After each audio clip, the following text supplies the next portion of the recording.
question about that. That is true. And if you say these things and you come to government and say that, well, we are in government, as you just said, that the turbidity of the water is getting worse under your government, worse than when you said we should declare a state of emergency. At a certain turbidity level, you said declare a state of emergency. Turbidity level becomes worse. You now have the power. And you tell us that you don't want to declare a state of emergency, and we should listen to all this beautiful English being spoken by a lawyer, that we have done this, we have done you and this and that. All that is okay. It's a political question. The acting Chief Justice told the bar conference this week that the galamsey has become worse under President Mahama. Felix Kwatso-Fosu, the government communication minister, says he needs evidence of that. He needs evidence of the fact that the situation has become worse. He said nobody has provided the evidence. He doesn't have the evidence. Kolebu Teaching Hospital is reporting things. He doesn't have the evidence. The turbidity of the water from Ghana Water Company, he doesn't have the evidence. These are the matters that is making the politics unbelievable. So this is the situation confronting the NDC. It is true that the state of emergency could stop galamsey. It is true. The NDC were right in opposition, and those saying today are also right. Now this is the situation. NDC was in opposition, says that the thing is at 20%. You need to declare state of emergency, Mr. President. NDC comes to office at 60%, and they say, oh no, a state of emergency, it will come later. Galamsey, yes, own the politics. Council of State, Mr. President knows, everybody knows the kind of people who are there, that you find the people in there. The executive, they are there. Parliament, they are there. The only place where they are, in fact, even the media, some of them own the media. Yeah. Where's our hope? If Mr. President will not do it, it's okay. I'm tired. I've suffered under every government. You guys can come and punish me. It's okay. Somebody should die for something. Omani, my brother, he died for something. But his own people cannot even make what he died for even count. They are thinking that they've raised 3-something million or 6-something million using government donations and all that blah blah blah to use that to mask and say I'm taking care of your family. That's the small thinking that you people have. Nothing. Small thinking. You think you give people money and that is it. It's not just for what he wants. He wants you to transform this country. That's why Omani would have been a fine president. Please, we should stand for something. If you're an NDC man and this is happening, talk to your people, stand out. You should have honor. You can't be an MP with reasonability, with mandate, with allegiance to the Constitution of Ghana. And you see this and keep quiet and come and have the audacity to come and even discuss the fact that the president never used the word state of emergency. Nonsense. Do you have a heart? Do you have a heart? Do you have a conscience?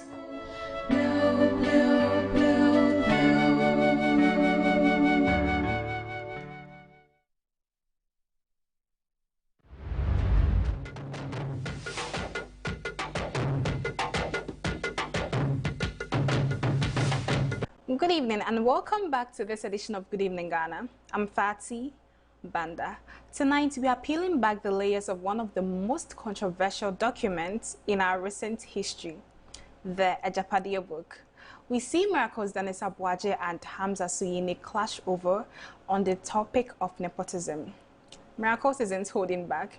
He's asking how they can scream nepotism when billions of our bauxite and maybe gold has been handed over to the president's own brother. It's a battle of track records versus narratives. Is the Ajapa book a fabricated lie? Well, we're going to find out soon. Before Paul joins us for the main discussion, let's watch this. And all these controversies around it. Nana, easy. May God give all of us long life. Because it's quite obvious that time reveals a lot. And like it has become a mantra on social media now, let all of us give time. Some time. I feel Hamza. I see his passion. I can see in his eyes the pain. But I also see hypocrisy.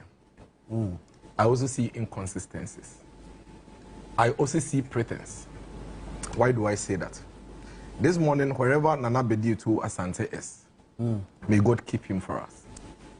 This morning, wherever Gabi Asare Ochredako is, may God keep him for us. This morning, any Ghanaian that is called Oforiata, it may not even come from Chebi. Any Ghanaian that is called Adodankwa, it may not come from Ekropon. May God protect them for us. These people have basically been trapped in their own horns, in their own words, These people are basically dancing to the same tune that they played in this country, that they allowed innocent people to dance to. They are dancing to it. To the extent that at some point in this country, when Nana Bedi-Etu Asante went to the UN and fell ill, some of the people in his party were excited and expressing happiness on social media. Why? Because his family member was president. Long before Akufo-Addo became president, everybody knew Nana Bedi-Etu Asante in this country. Long before the president became, the Akufo-Addo became president. Everybody knew him. But all of a sudden, Nana Addo Akufo-Addo from Chebi becomes president, and nobody in this country from Chebi should even breathe. Woe betides you and have a surname of Oriata or Akufo-Addo or Dankwa or Addo in this country. You are Akufo-Addo's relative. Madame Sophia Akufu, who is not related to Nana Addo Akufo-Addo, was placed on a flyer that is Akufo-Addo's family member. Gloria Akufu, who was not related to Akufo-Addo, who has been practicing her law for years, all of a sudden becomes Attorney General, and she cannot live her life because she has a name Akufo-Addo. Today, you are sitting on TV and I could see the tears in his eyes. You know why? Because his brother can become president, or he can become president. And he would have to face it. And I can assure Hamza, whether he likes it or not, on any day, and I wish him well, that he becomes president and his brother is there, will use the same thing that they did to the Achim people. These people went to sit somewhere and criminally concocted a book called Ajapa. It took us years before we were able to figure out the criminality in that document and realize that apparently there was no document called Ajapa. Rather, what they were doing is that as and when issues were spanning out, they were documenting it. Is he talking about black voter? I beg you. You can't tell me what to say. You can't tell me. Please, you can't tell me what to say. These people, today, we have an Onuapaye book playing out. Where is it? Onuapaye, you haven't seen it? No. I'll share with you, complete PDF. Where they are basically sharing the generational assets of this country. This were not amongst themselves, but between two brothers. How? And you are telling us that all of a sudden, you are telling us that you can feel the pain. You can feel the... Let me tell you, me, I am one hell of a consistent person. And I disagree completely with anybody that tries to drag Ibrahim Mahama or drag Gabi Asarache Dako or drag Asante Bedi-Etu simply because their family members became president. I disagree. I can give you the differences. But, no, you see, I can give you the differences. We can all give differences. So give it. Because, for example, the differences we can all give is that you may be a businessman, but you never owned the black voter. You may be a businessman, but you never owned our bauxite. So stop it. Stop it. The fact that you're a businessman doesn't mean that all of a sudden your brother becomes president and within 6 months you are getting access to our gold, our bauxite. I don't want to go into some of the details, so you shouldn't even bring himself. You guys brought this upon you. You have brought this upon you. What businesses we kept telling you. We kept telling you. Do you know? Do you think that our accept an appointment? Go to Accra. Go to Nana, you think that our accept my appointment for my brother's office? The president's family. I would accept it. If my brother is coming today that I'm giving you an appointment, you think I'll accept it? As a matter of principle, it is office. Can you stop this? Can you stop this? The president's families appointed stores in this country. But here, man and co. You guys call as them. President Mama appointed his family members around himself. I would prefer a president who simply gives an appointment in his office to his relative than a president that wears our gold to his brother alone. You should tell us the role of President Mahama in this transaction. Can you stop it? Can you stop it? Can you stop it? No, but I won't allow him to lie. You had the opportunity. Allow him He to should land. tell us the role of President Mahama in this transaction. If he says that President Mahama has willed our gold to Ibrahim, he should tell us. Okay, Hamza, let me tell him something. Let me see, we are not fools in this country, excuse my language. And I'll tell him. That's why I keep telling him that he should slow down. We were in this country. 6 months into office, you appointed the finance minister. 2 months or so after appointing the finance minister, you get the finance minister to become the governor, the chairman of the same bank, ECOWAS Bank of Development. Now the bank that your finance minister appointee is chairman of, a week later gives out $100 million to your brother. the president's brother. Remember, the president's finance minister appointee is the chairman of the board. But is it the president Hold on. board? Hold on. Can I? Your reasoning is very jaundiced and problematic. Hold on. Allow me to do this. Was the finance minister appointed by President Mahama as chairman of the ECOWAS board? And you think that ECOWAS as an institution is susceptible to that kind of influence? Let's not do this. That an individual chairman will direct the institution as what to do. That's enough. Thank you. That's enough. Dennis, come on. Can I speak now without I don't know if there is any proof that President Mahama appointed. You do your own appraisal of the facts. I am sharing the facts. The fact is that the president's appointee, who is the finance minister, becomes the chairman of the ECOWAS Bank. Weeks later, the ECOWAS Bank grants $100 million to the president's brother to go and take over a gold concession that he has been fighting for months and have not been able to pay. All of a sudden, his brother becomes president, and all of a sudden, he has access to $100 million from the ECOWAS Bank that is chaired by the finance minister. Like I keep telling you, I am happy. It's Ghanaian owned. You're going to employ people. But you see, this conversation is only coming up because of what he's doing. You can't pick and choose what favors you. You can't decide that one president can grant our gold to his brother and another one cannot grant an appointment to... Oh, can I? Is it a fact? Why are you doing this? You should ask him. Is it a fact? Allow me to moderate. Why are you doing this? Which president? Why are you doing this? Why are you doing this? Which president? Why are you doing this? The accusations... Are you able to establish that the president will... The accusations that they made... No, answer the question. So it's your turn to make same accusations. But I've made that point. Haven't I made that fundamental point from the initial point? That I'm not a subscriber. I'm not a subscriber to this kind of ugly noise. But they are simply testing a dose of their own medicine. And they can't tell us to shut up. We shift from the Ajapa book to a very real struggle for survival. Our teachers are fed up. You know, a coalition of unpaid teachers were at the Ministry of Finance, and it looks like they are not leaving until they get a payment plan. Our teachers are not taking no for an answer. Watch the scenes that moved the entire nation today.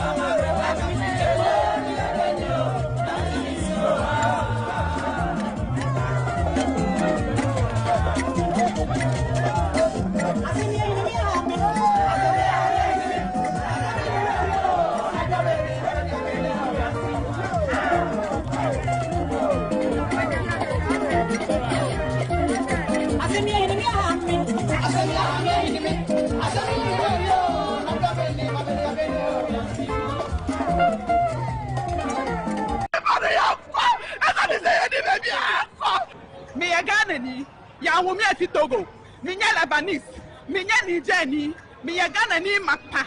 Aya wumi wa Ghana ha. Mako school. Me na me ahwe me papa ahwe me mako school. Afa dia me wie, ya post me sa me koye adwuma ma me my Ghana me som no.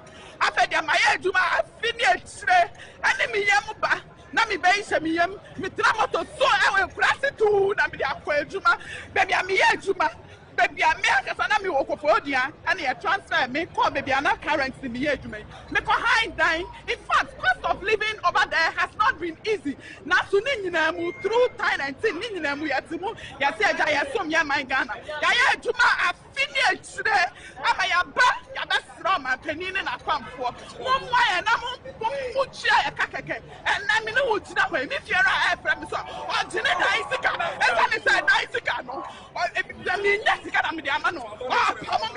fact, Anabo is to Mama. Anabo to first say, and now I have to get my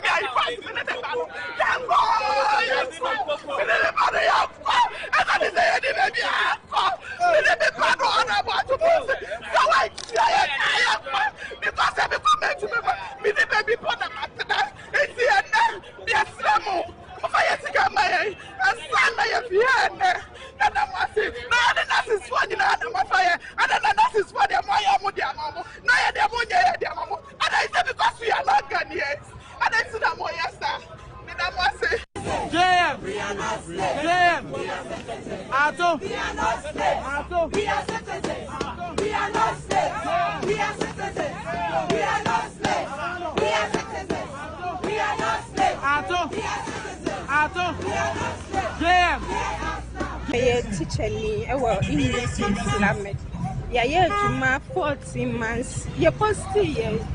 Yeah, Juma. I pay any 6 months. I pay about some chance and I mean that's number. I buy any child council, a child for some back, pay arrears. I feel it was so many 90 numbers, one farm my and I may at 2 years when I want to. Yes, you're gonna penny for say, chai arrears in my head loss. Yanni nurses for Nina, Yapaya started to major nurses no, yeah. Demonstration back payment plan about teachers. Yeah, demonstration, yeah, press, yeah, come, yeah, executive for a meeting, but Obia, San Papa, dear, and free move. My bram tired, teacher, you manocram, me no me who are cemetery professional.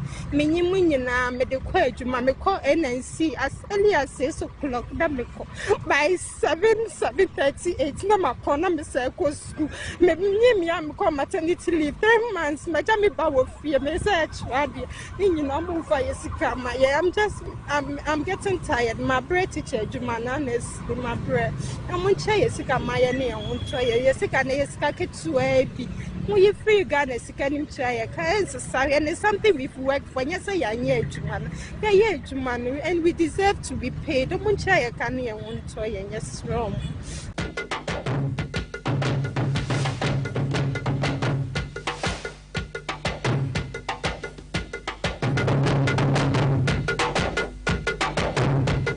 Ideal property shouldn't be a daunting task.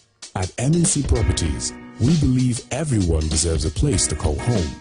That's why we specialize in providing affordable housing options under our flagship project, Fresh Property Joy. Specifically designed for low and medium income earners, our range of customizable homes includes 2 and 3 bedroom standard and executive options, all meticulously crafted using innovative interlocking brick technology. We understand the importance of simplicity and convenience in the acquisition process. That's why we have designed our procedures to be straightforward and hassle-free, offering flexible payment options tailored to your individual needs. In addition to our affordable homes, we proudly offer litigation-free lands for sale in vibrant and upscale communities that present the perfect opportunity to build your dream home. We are committed to making affordable housing a reality, providing you with the joy of owning a home that meets your budgets and aspirations. Whether you're looking to buy, rent, or invest, we've got you covered. Our service team is ready to assist you on 030-255-1917. MNC Properties. As the days come and go, there's always shit. Let colleagues explore all the planetary bodies. Our mission is in Uranus to treat hemorrhoids, anal fistula, anal fissure, anal incontinence, hydradenitis suppurativa, using laser ligature for pain-free and speedy recovery. On Uranus Street, Accra, is Main Tuber Hospital and Coloproctology Center. Trust Uranus with us and we will delight you.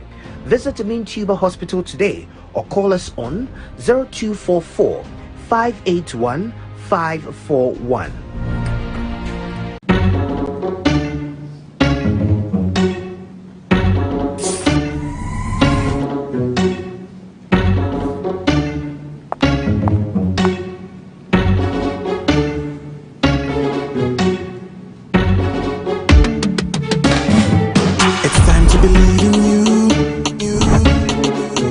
Changing, so should you. If you're dreaming, don't be afraid. And in the valleys, keep your head up high. Dare to dream with Puma drinks. Puma, Puma. Yeah, believe it, you can achieve. Puma, Puma. Oh yeah, clap your hands for the whole new vibe. Make me set the Puma. Oh yeah, come alive. Puma, Puma. Let me hear you. Puma.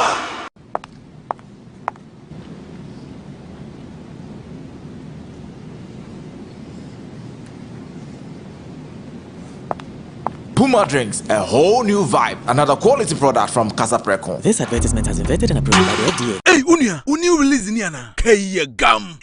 A bitino was me new release. Me can no access fitemu hono. And Tebotech Garages Limited. Akwafa besiesi amana aye nitia. Obiase ya car munu. Accident car no na. Tebotech Garages Limited. Amana se jina ni naso sano. Mesi wo. Womwa kwafa broni fita engineer efra brochiraba. And wa check cars no. Ne wa hunu baby a Ford to crow and the spare parts so what this is. Afenesi road. And so a whole charges ka krabio. Tebotech Garages Limited. Woye general servicing. Ebili engine overhauling. Engine tuning. Oven spraying. General electrical works. Air condition installation work. BMU. Upholstery. Gearbox. Make a Tebotech Garages Limited. Apart from sir car that wotimi ato. And now our trauma wono. Was sign importation of cars. And whose spare parts. If Rabutreba. Woko car mawa. Are free. Hey. Also what you call Tebotech Garages Limited. Our La Paz Malam Road. After Bayard traffic light. Wow. Bibiania for 0206 48 1793 and now 0542 96 1111. Website tebotechghana.com. Tebotech Garages Limited. Hey, Kaya will be a benyan. Tebotech Garages Limited. Your car beauty and the power boosters. In my line of work, a confident smile is everything. Kel Charcoal toothpaste keeps me on top of my game and ensures my smile is always radiant and bright. With the tiring nature of my job, we spend several hours under the scorching sun. To keep our teeth white and our breath fresh all the time, we use none other than Kel Charcoal toothpaste. Kel Charcoal toothpaste. You're on a Kessie and in a kit one. Samayo kendini ehu be hia se metwa sapapadia to ama me manfo Kel Charcoal's natural ingredients eno ene bo me se ho ban e ma ne swen ne sanso mama hotoso e wo bedwam. Kel Charcoal toothpaste. Choose Kel Charcoal toothpaste for anti-cavity, whiter teeth and fresher breath all day. Available in 80 gram and 150 gram. Grab yours today. Kel, happy smile. This advert is FDA approved. Mi chechi ya woni nara mi din e de baby da pa mi di ade sonko kra na ebremo nya odi to aduane mu ama waduane e de pa na me de bremo eno any some spices e mu wa wo bebre o various flavors ubenya e yakoko ubenya nantwie ye de gu jollof mu ma emu ye de ubenya ye de gu nkwan ye de gu froye mu ho na kope bito na ema waduane enye de unyimi nia ye nkon ye konko tie nya nkofo eka. Autant de communication, we all enjoy Uduba, the Samu spices. One in the essence of time. I'm going to get that yaga. Samu spices in a Sabi, Daddy so say. Samu spices, Mun Samu. Samu spices, Yama chicken. Samu spices. In Sanaka in Ketwa, measure 10 grams. Your chicken, spaghetti, garlic and ginger, stew, and jollof. Any flavors, Alfredo bebre. Samu spices, yes, Saka. FDIJ Jadien Kratuyatum. Grab your bottle and unleash the taste of Storm Energy Drink.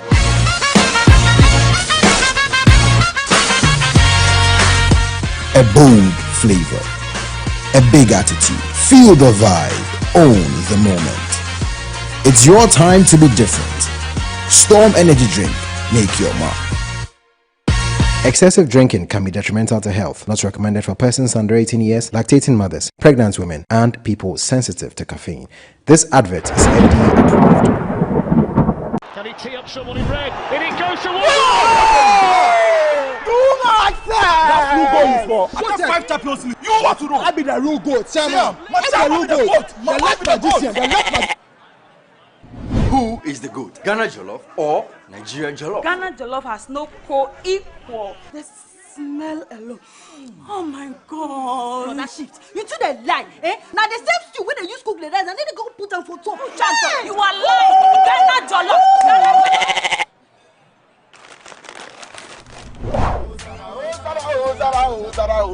I knew this year. Forget everybody. Yeah, my guy. Put some respect on the goat. On the goat. The only goat I know lives in Tama. Every year we dey give to you back to back. We are talking about BET. I want to hear the face. Except be the goat, huh? My guy, he be the goat. Yo, Though our choice of goals may differ in football, music, and jollof, Alomobitus always brings us together. Alomo, experience greatness in every moment. Drink responsibly. Not for sale to persons under 18, not recommended to pregnant women. This advert is FDA approved. Looking for the ultimate oil city getaway? Welcome to the Groove Esipon Beach Resort for a luxury meet adventure. Host your meetings and events in our fully equipped conference facility. Relax our sparkling pool, unwind in cozy rooms, satisfy your cravings at our scenic restaurant, and enjoy fun-packed recreational activities and a walk through our charming menus. Whether it's business, pleasure, or pure escape, the Groove is your perfect destination.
What can I say? Good evening. Welcome to the studio.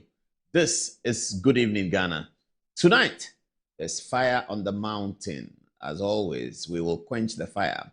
What's the fire on the mountain? If you have been listening to news, let me adjust this one. If you have been listening to the news, you would have seen that there's fire on the mountain.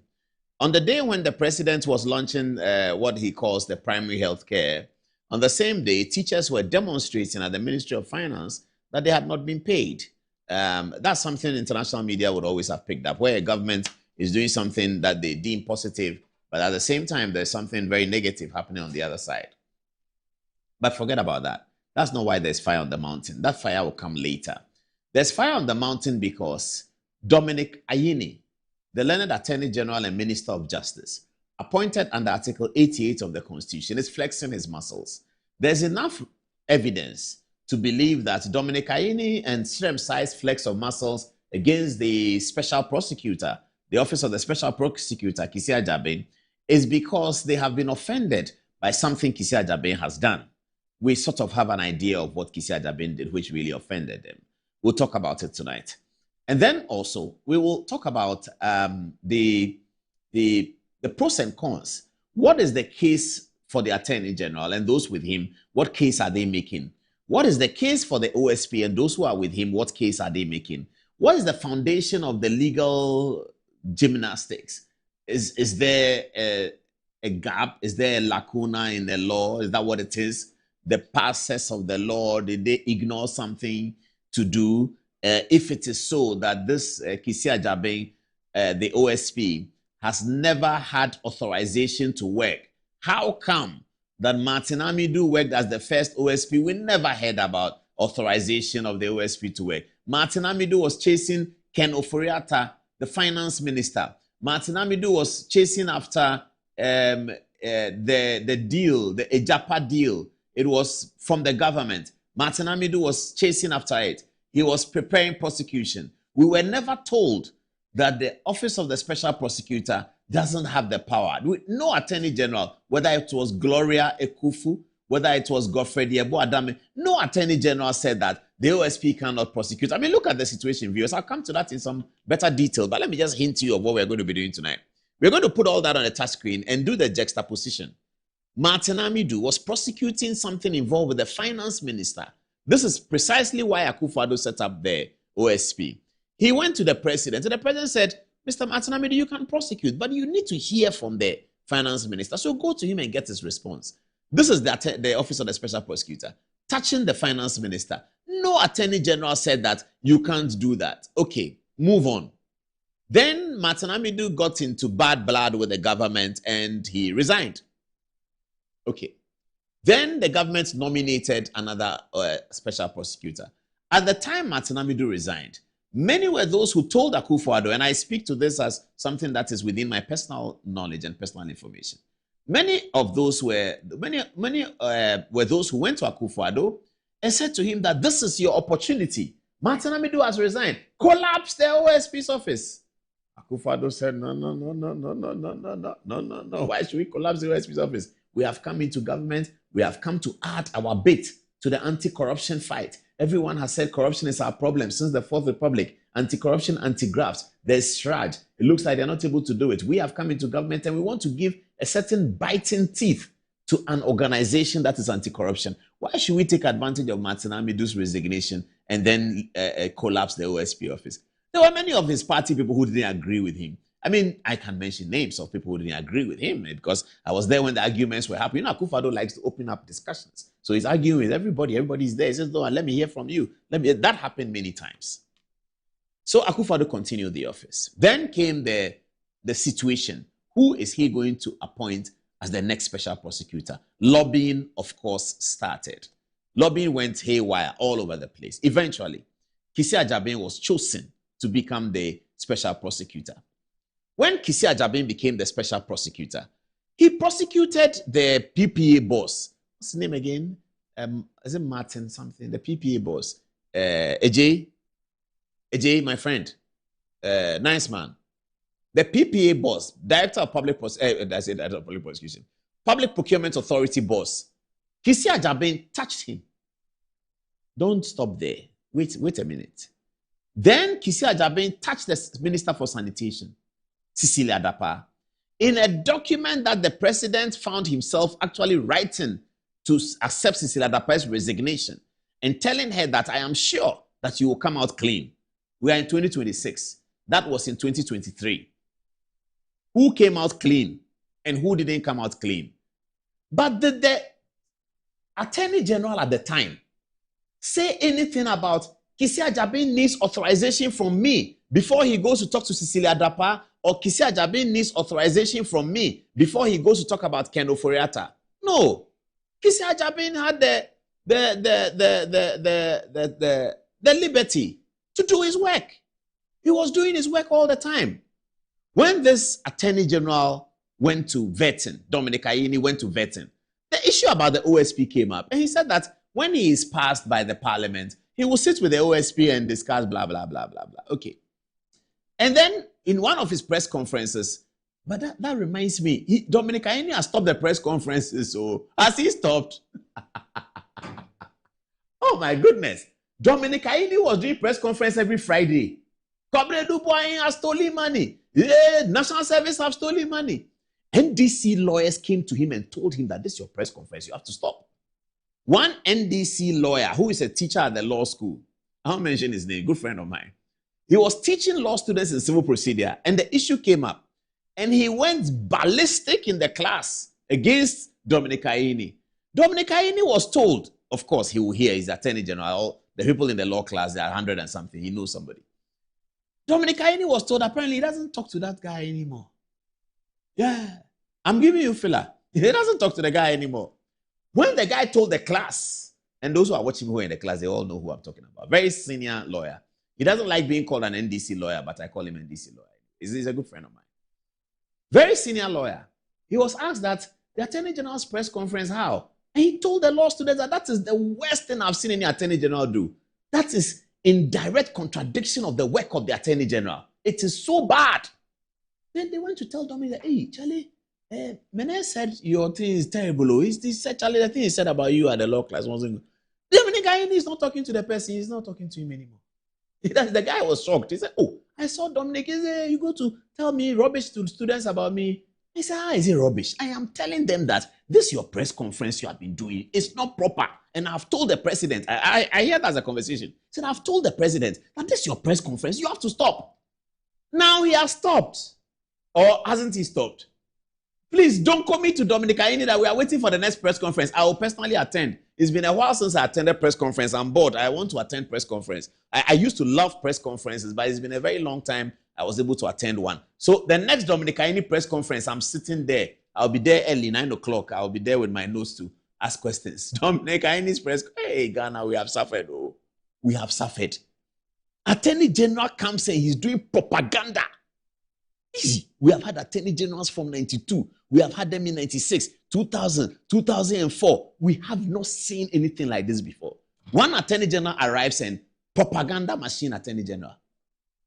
Now look at the things we are seeing. Today we are going to have a lot of interesting things to say. Now the Attorney General has finished his press conference, or he has stopped, or he has paused. He now turns his guns on OSP. But why is the Attorney General turning his guns on OSP? We will understand that. That's our main conversation tonight. But let's go and start from the beginning as we mount the touch screen now to give you all the information, all the history about what has been happening in this situation. Viewers, don't you think I have to pay my cartoon guy a bit more tonight? Have a look at this. Please put it on there. Let them see. Have a look. Aha. So, viewers, we are in Madison Square Garden, or these days we have our own Madison Square Garden. It's called the Bochum Arena. We are in Bochum Arena. The referee for the battle is President John Dramani Mahama. Very handsome, nice President John Dramani Mahama. Now, viewers, to the left, in the orange trunks, is the learned Attorney General Dominic Ayini, trained in America, very skilled in his boxing, and very, very good lecturer in intellectual property law. Dominic Ayini, raise your hand. Okay, he can't hear me. He didn't raise his hand. He's looking at Kisi Ajabe because I know he has meant Kisi Ajabe. And then to the right, in the black trunks, lawyer, former lecturer in criminal law, Kisi Ajabe, who is the special prosecutor and is the head of the Office of Special Prosecutor. President Mahama is going to signal the battle to start. And then when it starts, one of them will surely fall and one will stand. Who will fall and who will stand? Viewers, your guess is as good as mine. Good luck to who? Tell me who I should give the good luck to. Okay, good luck to...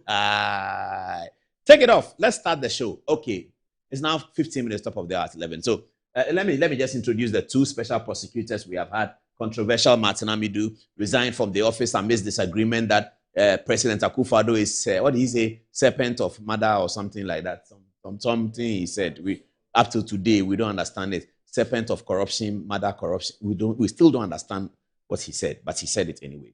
It was 2020. It was election time. He gave some people political gain. No problem. That was Martin Amidu, brilliant guy. One of the longest serving attorney generals as deputy attorney general, and indeed as attorney general later on in life.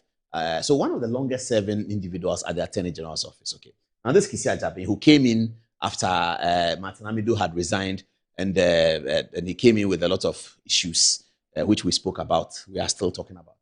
So these are the two special prosecutors. Okay, let's move on. Now, the foundation of this conversation, viewers, I'd like you to pay attention a little bit. This side is a bit boring. I want to do the boring part before I get to the gossip part, which is really sweet. But the boring part will help our young people. When I'm presenting, I'm always mindful of young people that they may understand. So this is the foundation. In Ghana, we have in one person who is called the Attorney General, and he's also the Minister for Justice. This is the foundation of the problem. So the Attorney General is, in England, the Attorney General is not quite a government appointee. So in England, the Attorney General is like Shraj here, and he does the government prosecutions. So any person can go to him and report anything to him. You can report a minister to him. You can report a judge to him. You can report a district assembly head to him. You can report a council person to him. You can report anybody to the Attorney General. The Attorney General office is for the people of England. Anybody can go there and report. And his processes of being appointed has a lot to do with a bit of the government, a bit of the Bar Association, Lincoln Society. All of these legal institutions participate in getting the Attorney General together. That's what used to be in England. I don't know whether they've changed it. I think they haven't changed it. Because I interviewed Lord Goldsmith many years ago. If you look at my profile, one of the big interviews I did was Lord Goldsmith. He's the UK's Attorney General. And I interviewed him both here in Accra and in London. Indeed, that interview with Lord Goldsmith was arranged for me by Betty Moldidrisu, who at the time was the head of legal at the Commonwealth Secretary. Auntie Betty, how are you doing? I saw you talking nicely at the Chikata event. I'll come and visit you one of these days after the election. After the election, I'll come. Okay, so that's the problem. Because we have an attorney general who is also a minister. A minister is a politician. That's the problem. A minister is a politician who works for the president. A minister is a minister of state, but he's appointed by the president and he's a politician. So your minister of justice can be a politician. What will he be doing? The minister of justice will now be looking after all the justice things. He'll be looking after the attorney general's office if they need something. He's their minister. Iyoko is their minister. CID, all of those institutions that are the Ministry of Justice will be the forte of the Minister for Justice. The learned attorney general will be like a prosecutor who also does civil matters. He's prosecuting everything. He's suing everybody. You can also sue him. He's defending government when he has to. He's defending individuals. He's doing all the kinds of work. So that's Minister for Justice. Now, where you have the two in one person, the suggested concern is that this individual who is a politician will not be able to initiate anything negative against his colleagues in government. Not just against they themselves, but then express out to some minister's uncle, some minister's houseboy, some minister's wife's brother, sister, all of those things. If all of such people of high profile interest comes within the context of the law, the suspicion is that it will be compromised because the learned attorney general who is expected to prosecute is one of them. That has always been the problem. So you will see that in historical campaigns, the MPP during the Kufuor campaign promised that as part of the fight against corruption, they would decouple the office of the attorney general from the office of the Ministry of Justice. The word they use is decouple. That's what they said. It didn't happen when Kufuor became president. And there's a good reason why it didn't happen. Mills, professor, promised the same. It didn't happen. So by the time Akufo-Addo arrived at the presidency, he had been an attorney general before, and he's been a very senior member of the Ghana Bar Association. That's Nana Addo Dankwa Akufo-Addo. Been a very senior member of the Ghana Bar Association. Okay. So he kind of understood what really needs to be done to go around this process. So then he brought up the idea of, let's appoint, as they do in some countries, United States, some states have it, let's appoint a special prosecutor. Viewers, I'm just trying to lay the foundation for where this problem is coming from. So Akufo-Addo said, let's appoint a special prosecutor. When Akufo-Addo said, let's appoint a special prosecutor, the first conversation between him and his lawyers was that, what do you do with Article 88 of the Republican Constitution? You're going to appoint a special prosecutor, but you have Article 88 to deal with. And then they started talking about it. Those were very interesting conversations. Those times I used to tell them that I wish that I could film this conversation and publish it, because you are very senior lawyers who are not MPP private lawyers, friends of Akufo-Addo in his office, asking him questions. Mr. President, how are you going to do with 88? Then he says this, then this. It was beautiful to be there. I still cherish those moments, and I feel very lucky to be in such company. Anyway, high intellectual discussion. It was really nice. So Akufo-Addo then argued about it and said, look, if we don't do this special prosecutor thing, our fight against corruption is not going anywhere. You may have difficulties and challenges with the constitutional provision, but that's why we are human beings. We can always go around it. This way is worse. So we can always go around it. Whenever you have a challenge with the provision, we can go around it. And then he was constantly reminded that the Article 88 is an entrenched clause. Parliament cannot change it. It has to go to referendum. He says, no problem. So let's go to Article 88 and understand the people who were saying that, what they meant. Okay. So this Article 88, the Attorney General.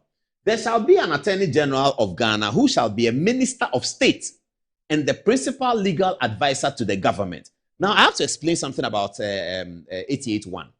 Now, 88.1 is a clause put there by either Chachuchi Kata or Kwame Nkrumah. I suspect it's Kwame Nkrumah because he's the one who has been defending its power. It was put there by one of these two gentlemen, Chachuchi Kata or Kwame Nkrumah. Now, the problem with the decoupling that I talked about, which is the Attorney General and Minister of Justice thing, the problem with that is that Chachu and Ahoy had locked that argument here because they were worried. So they said that the Attorney General so appointed under the Constitution shall be a Minister of State. That's a politician. So they locked up the Attorney General position. So those who were saying they were to be decoupled, they were told that, listen, even if you decouple it, Under the law, the Attorney General is a Minister of State. No Minister of State is a Minister of State unless he has gone through vetting, unless he has gone through appointment committee hearings. That's political.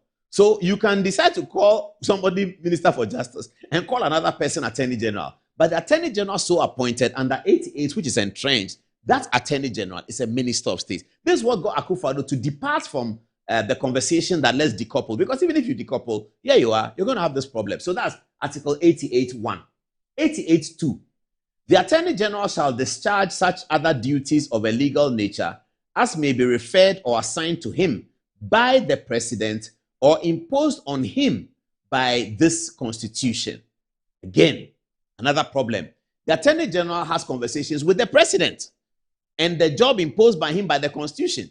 He's not that regular Attorney General like an ombudsman or a Shraj that Ghanaians can walk to and say this and that. And that's also locked up in the Constitution. So you can have an Attorney General who is not a politician, you want to decouple, but you will still have to use one, which makes him a Minister of State, and two, which makes the President his client, maybe only client.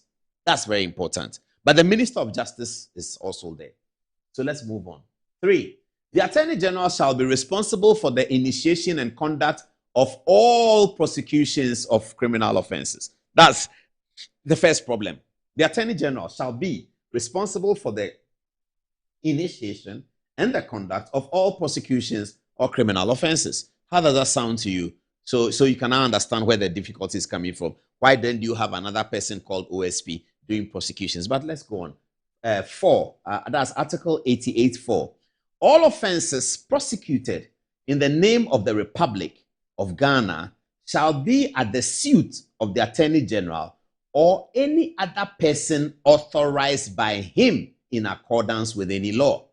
So the law of the Constitution recognizes that the Attorney General might not be able to conduct all prosecutions. But it says here that the other people who can conduct prosecutions must be authorized by the learned Attorney General and Minister for Justice. This is the crux of the matter. This is the crunch of the battle between the Office of the Special Prosecutor and the Office of the Attorney General. That we haven't authorized you. Why are you doing it? You cannot do prosecution. 88.3 says that the Attorney General initiates prosecution. The only thing you can do is come under 88.4. 88.4 say authorized. Where is your authority? Who gave you the authority to prosecute? That's the fight.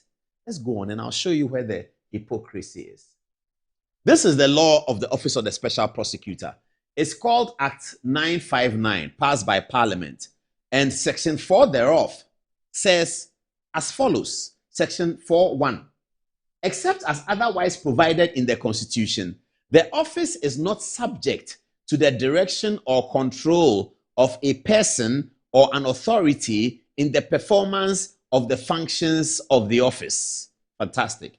But it says, except as otherwise provided in the Constitution. Would you suggest that the provisions of 88 is the otherwise here, where it says the Attorney General is the one who initiates, blah, blah, blah? Think about it. We'll get there. Sorry, this is boring. I'll finish very soon. Okay, 2, 88.2. Subject to Clause 4 of Article 88 of the Constitution, the office shall, please ignore that it's a typo. The office shall, not the office all. The office shall, for the purposes of this act, be authorized by the Attorney General to initiate and conduct the prosecution of corruption and corruption-related offenses. Now, this is where those who are supporting Kisi Ajapa are standing. 2, it says to the Attorney General by an act of Parliament that you, the Attorney General, you don't have an option. This is the crux of the conversation. The Act 2 here, at 95942, seems to say that Attorney General, Parliament is imposing on you an automatic authorization of the Special Prosecutor. That's what Parliament did. That's what they are. I'm just giving you pros and cons. I'll come to my own matter. I've not yet stated our opinion. I'm just telling you the foundation. So here, those supporting Kisi Ajapa says, go and read 4.2. It says, subject to Clause 4 of Article 88 of the Constitution, the office shall, for the purpose of this act, be authorized by the Attorney General to initiate and conduct the prosecution of corrupt and corrupt-related offenses. So the Attorney General, you shall. That's what the Act of Parliament says. unless the Attorney General says that my responsibility in Article 88 by Constitution, which is a higher law, is conflicting with what Parliament has asked me to do. So I want to go to the court, or I want to write to Parliament that did you say to me in this act that the OSP can do what he likes without my authorization? Should I give him a tacit authorization, or that the authorization that you granted in 4.2 is sacrosanct and is enduring? That means he doesn't have to come back. It is already authorized. This is the conversation. So the Attorney General is saying that I am coming under Constitution. So viewers, I didn't tell them, but Article 11, you can just Google it. If you Google Article 11, it outlines the laws of Ghana in terms of the hierarchy, and you will see that the Constitution is number 1 and Act of Parliament is number 2. So if Act of Parliament says something is yellow and the Constitution says something is blue, that something is blue. It's not yellow, because the Constitution is a superior law. I hope we get that. Okay. Now I'm finishing the boring part. Let's get into the facts. So this is the case. So OSP says, hey, I'm not going nowhere. You, Attorney General, forget about yourself. I'm not going nowhere. And then this one says, you have to go, because Article 88 does not give you the power for independent prosecution. You need to talk to the Attorney General. Then this morning, am I moving on to the next? The next folder will come up soon. This morning, as all of these conversations are going on, Justice Sremsai, the Deputy Attorney General, about whom we have a story, says the Attorney General will comply with an order on the OSP cases. So they are saying, and we don't know how they are going to do it, but they will have to perhaps write to the OSP and compel him to release the material to them. I don't know whether they will have the power to compel him by law, or they will physically compel him. I don't know whether the OSP will feel obliged to hand over anything to them. The OSP can decide to discontinue cases and keep the investigative report to himself. In the circumstances, he may decide that I'm not prosecuting, so I don't need you. I'm still investigating. Whatever it is. But this statement from the Deputy Attorney General this morning prompted a lot of conversation. One of them is from Kweku Azar, who is a social, what do they call them? Civil society influencer. Kweku Azar is a civil society influencer. And he had been very much against the MPP administration during the period of Nana Addo Dankwa Akufo-Addo. He had been very supportive of NDC, and he calls his political party Go.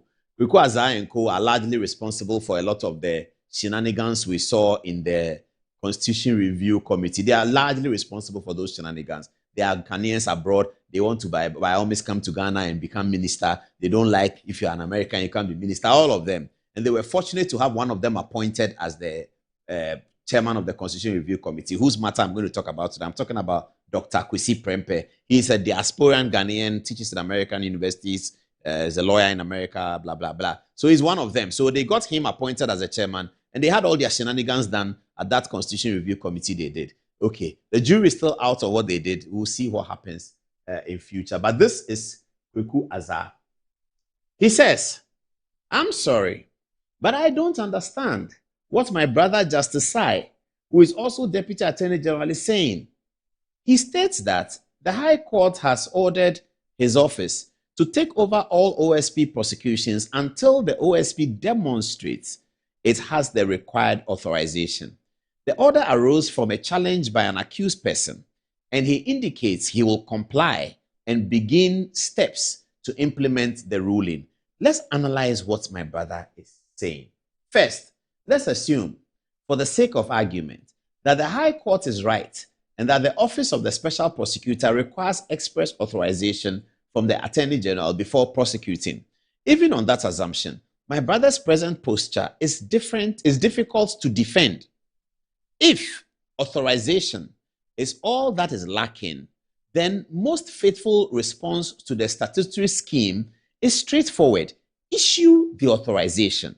The law cannot reasonably be read to create an anti-corruption prosecutor whose work can be halted indefinitely by administrative omission. A curable defect calls for a curative response. not institutional displacement. Second, the logic of the court's order sits uneasily with the AG's own position. If the prosecutions were indeed unlawful for want of authorization, then on what basis does the AG now seek to inherit and continue those same prosecutions? Okay, so Kweku Azar is saying two things. He's saying that if it has come to the fore, based on the court's ruling, that indeed the Office of the Special Prosecutor needs authorization or requires authorization from the Attorney General, what stops the Attorney General from just issuing it? Why is he fighting him? Why are you asking him to bring you cases? You have been aware of what is happening. You know the Office of the Special Prosecutor's work. He's been working since Akufo-Addo time. He's been fighting Akufo-Addo ministers. He's been investigating Akufo-Addo ministers. Nobody asked him to come for any authorization. So if it has come to your attention that for the proper operation of the OSP's office, he will need an authorization from the Attorney General, and you are the Attorney General, just go ahead and do it. Very interesting. Just go ahead and do it. That's what he says. That's what he says. Text message, get ready. I'll come to you in a bit. So that's the basic, the most of the things that requires I say. He says, third, the deeper structural point cannot be ignored. The OSP did not emerge in a vacuum. It was the AG who sponsored the OSP Act. The AG was responsible for the regulatory framework, including LI 2374, which operationalizes investigations and prosecutions. Regulation 11 of 2374 made by the AG provides that the special prosecutor shall take a decision whether or not to prosecute upon considering the evidence. That's in the LI, sponsored by the Attorney General.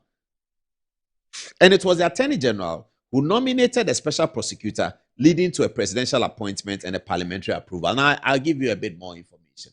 This whole issue was about the Attorney General nominating the OSP. It was Akufo-Addo's matter. So in trying to respond to the provisions of Article 88, and in hoping that we do not run counter to Article 88 with Act 959, the president at the time, in his legal view, was that instead of the special prosecutor being nominated by the president like is done with ministers under Article 78, he surmised that it will be legally beneficial for the Attorney General to be the one to nominate the special prosecutor. So a letter from the hand of the Attorney General goes to the president and says, Mr. President, you see one of such letters signed by Gloria Ekufu for Martin Amidu, another one signed by Godfrey Dame for Kisi Ajabe. You see it. He writes to the president and explains why, in his view as a leader of the bar, he's nominating this person for the position of special prosecutor.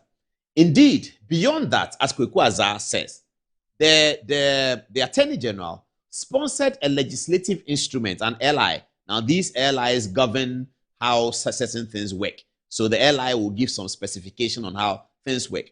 So in addition to the Act of Parliament passed to establish the office of the special prosecutor, an LI was also initiated by the hand of the Attorney General. It was suspected that all of these actions put together, the combined effect thereof, will mean that the Attorney General has given the OSP a tacit prosecution authority.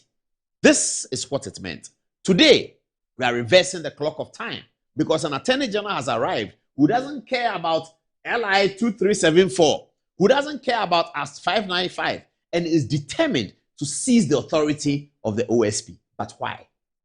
Why? Let me take the text messages. I'll come and tell you why this is happening. So let me go to text message. Where's our cameraman? Is not here today. All right. So I should start with Fatih. Okay, Fatih, tell us what people are saying. All right. Our viewers are really connecting the dots tonight. Franklin says AG is disappointing now. He seems not to know the responsibilities of AG. Having been a deputy AG before, it's very surprising how he's behaving now. General E.L. Coleman says the AG should be ashamed of himself for what appears to be pressuring the office of the special prosecutor. The OSP must operate independently without interference actions that seem like hounding the OSP, raise serious concerns about respect for due process and the rule of law. Ghanaians expect cooperation between institutions, not actions that weaken public confidence in the fight against corruption. Ibiofe says Aini may be academically good, but as an AG, he's mediocre to say the least. As for the pompous side, the least said the better to that doctors. Chris Ada says we in the NPP would never have any sympathy for the OSP if his office is dissolved. This OSP boss never appreciates anything that the previous government did for him. I support this government for their effort to make this office toothless. Abdul Latif says, awesome submission by the super communicator Dennis Marcos Abuja, and this regarding the interview. Keep up with your good works for the great elephant. We're grateful to you. And lastly, coming from Yao February says the legality of the office of the special prosecutor, independent prosecutor power is not worries of anti-corruption and Ghanaians, but the independent nature to fight corruption. The NPP government that NDC accused of supervising corruption was able to establish the OSP as an independent body to investigate and prosecute corruption and its related matters after passing and implementing the well-known Right of Information Law. Also, the NDC that Ghanaians voted them into government to fight corruption has rather used their associates of the NDC and the Attorney General to take away the independent powers of the OSP. What do you have for us, Ikea? I think a lot of people are learning more than sending comments today, because most of the comments coming in are saying that they are learning and they are enjoying the show. This is coming from Emmanuel Osei, and he says, you people probably think power is absolute. You wait and see what happens when you go into opposition. Whenever that is, Mahama is setting a bad precedent for the country. Chris says, Sir Paul, I'm watching you all the way from the Volta region from Ketu North. And he says that he's begging us to do well to invite lawyer Martin Pebu and lawyer Balfour to the show. That night will bring dichotomy between the boys and the men. Don Wani says he's enjoying the show. And he also says that Kisi deserves whatever is coming to him. He sold Nanado out. Aziz Alassan says, Paul, I thank God for your life daily. Even people who disagree with you respect your intellectual capacity. Keep on with the good work. And Kofi Nat says he wants to go with you to church for Thanksgiving service on Sunday. For your intellectual capacity. Thank you. It's 10:10. Let me wrap it up. We have a lot to say because Laura Preku is going to join me and explain to us the Court of Appeal matter for Richard Ni Amakwe, RNAQ, a rich man who got a judgment against his ex-wife. And his ex-wife has now gone to court. It's now gone to appeal. There's a letter that we have to read, but we have to really beg you, viewers. I'm still deciding whether we should read it. We have to look at the time because it's really gory. The letter written by Richard Amakwe's wife to the CID headquarters. And it's a letter that has been repeated by his new lawyers to the IGP. It has to do with she giving some gory details about something she suffered in the house. We'll see. We'll wait and see what we can do about it. Maybe we'll read it, but we'll obscure some of it. It's really, really dangerous. But we'll come to that. Let's continue with the show. Okay. So, Kweku Azar, we spoke about Kweku Azar, isn't it? And he wrote something. Kweku Azar is philosophically, I think he's on the left, so he's not our philosophical friend. But we used his post because, like we did with Reverend Odro, we like people who are plain, honest. This is where they stand, this is where they stand. They don't pussyfoot. They don't shift because of money or they shift because of friendship or something like that. So Kweku Azar, even though he's deep in the NDC and he worked with the NDC and all of that, he was able to complain about the NDC doing something that they, civil society. In fact, there's no civil society actor today who should not be on Kisi Ajabin's side. I'll be surprised. But the reason why I'm putting this up, viewers, is that I was totally shocked. And okay, we'll come to that. There's a Facebook user, I don't know him, who said the same thing I was surprised about. So I'll put it up and show it to you. This is a post. Can you get his photograph first? Please, let's get his photograph first. This is Dr. H. Kwesi Prempeh. This is Dr. Kwesi Prempeh, who is a very senior, important member of CDD Ghana, Center for Democratic Development, one of the pioneering civil society organizations in Ghana. Kwesi Prempeh. This is Dr. Kwesi Prempeh, who is a constitutional scholar, lawyer, constitutional scholar. He teaches in America. He's very brilliant. That you can't take away from him. He's very brilliant. I know that.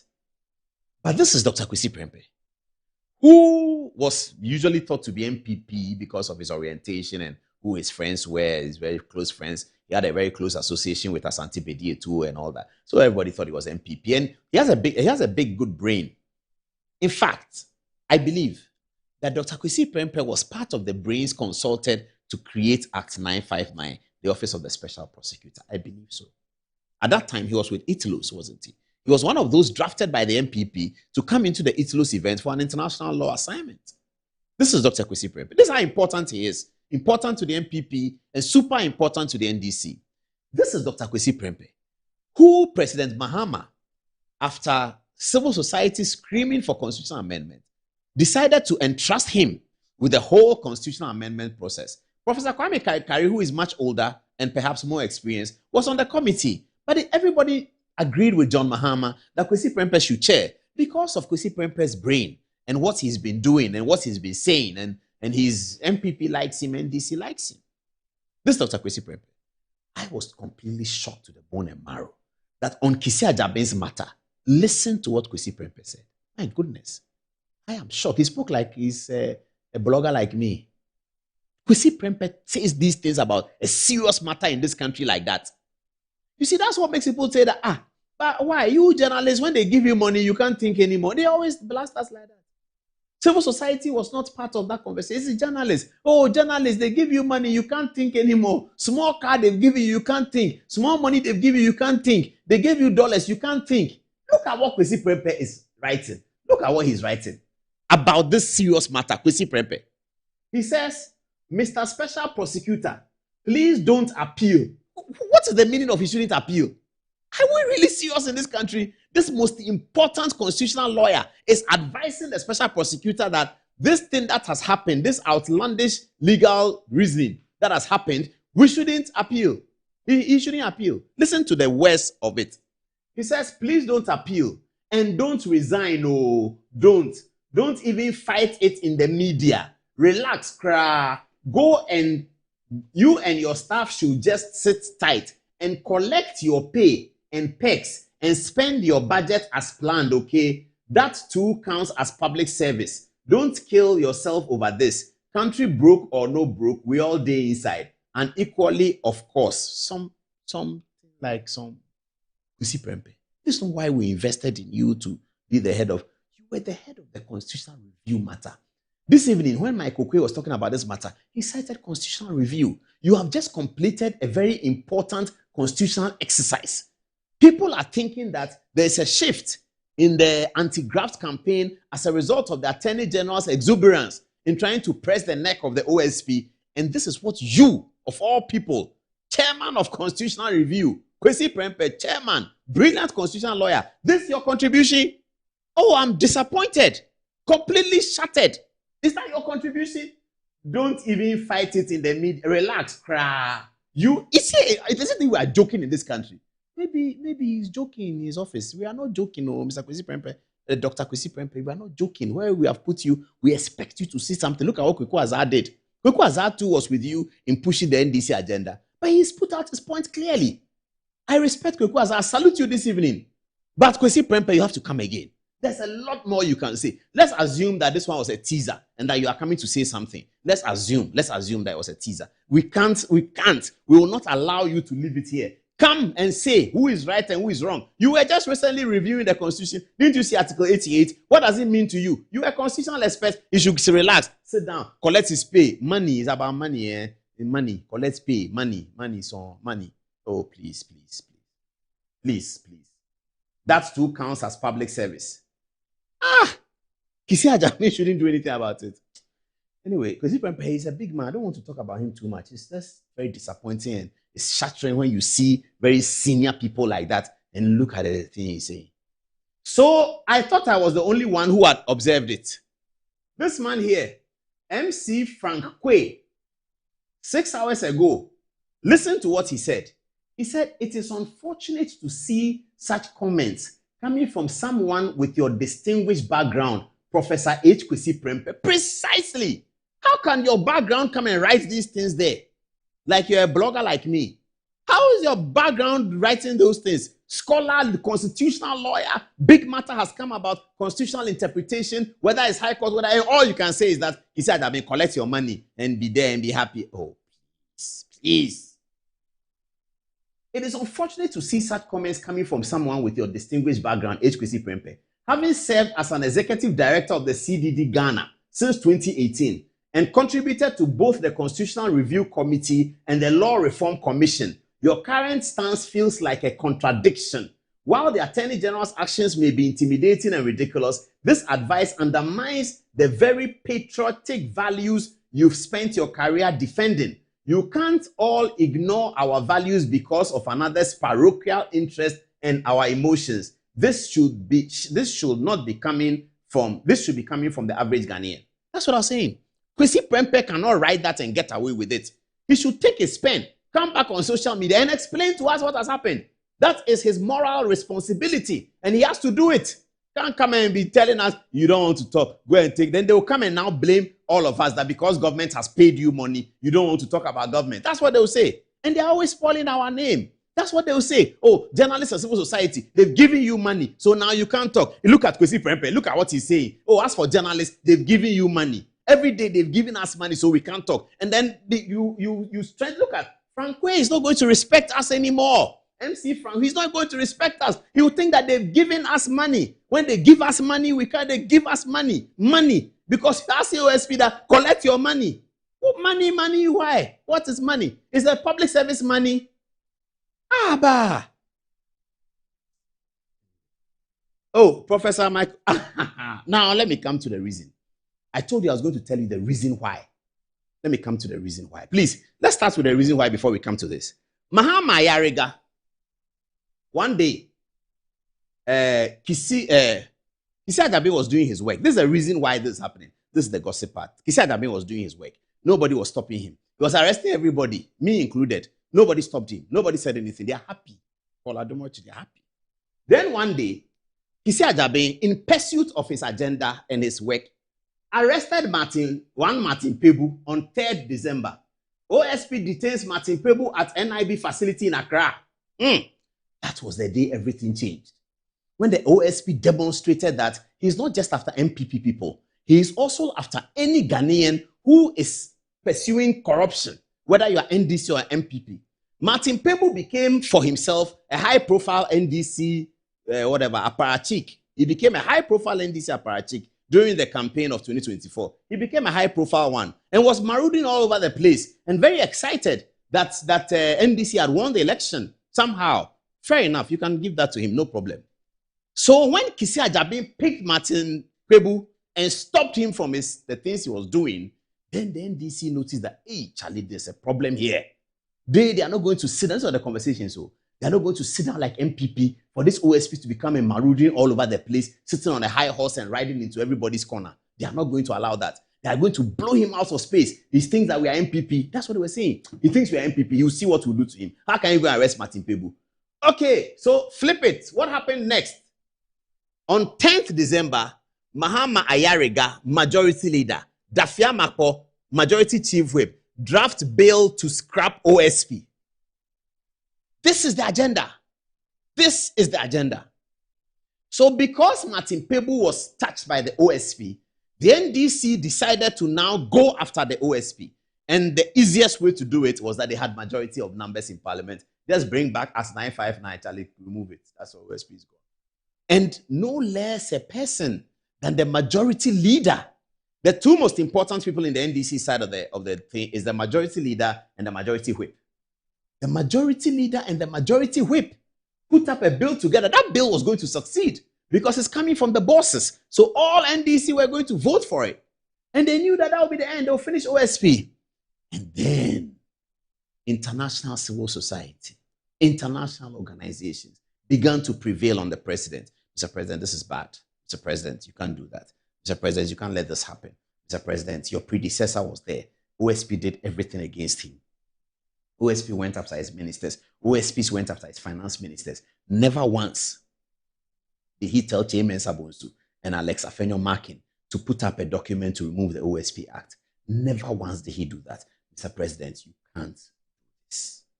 So, John Dramani Mahama, the president of Ghana, picks his phone. Hey, guy, you and Afenyo come to my office right now. I'm in Jubilee. Come right now. Then Mahama Erega says the Afenyo, what's happening? The old man said we should come. Let's call Callistus and check. So they call. Callistus, are you in the office? The old man said we should come. What's the matter? So you come. Oh, don't worry. Is it about the OSP? Oh, you come. Anyway, call another person. Then they call Rose Obin. Do you know her? Call Rose Obin. They call her what? People Mama or something like that. Mama people. The old man said we should come to them. Do you know why? So I don't know, but let me find out. I'll call you back. So they get there. The old man says, Charlie, the bill, you have to withdraw it. Really? Say, have to withdraw it. Just leave it. You let him do his work. Okay, we'll talk about it, but it's not sitting well. We have just come. It's not sitting well. That's how the bill got withdrawn. By the president's interventions, by pressure mounting on the president. The bill is withdrawn. Okay. So after the bill is withdrawn, then we hear that a petition has gone to the Chief Justice, a petition has gone to the President for the removal of the OSP and is being forwarded to the Chief Justice. We heard that too. Tensions mounted. Then the Chief Justice came and said that, no, this one, I won't do it. He didn't do it.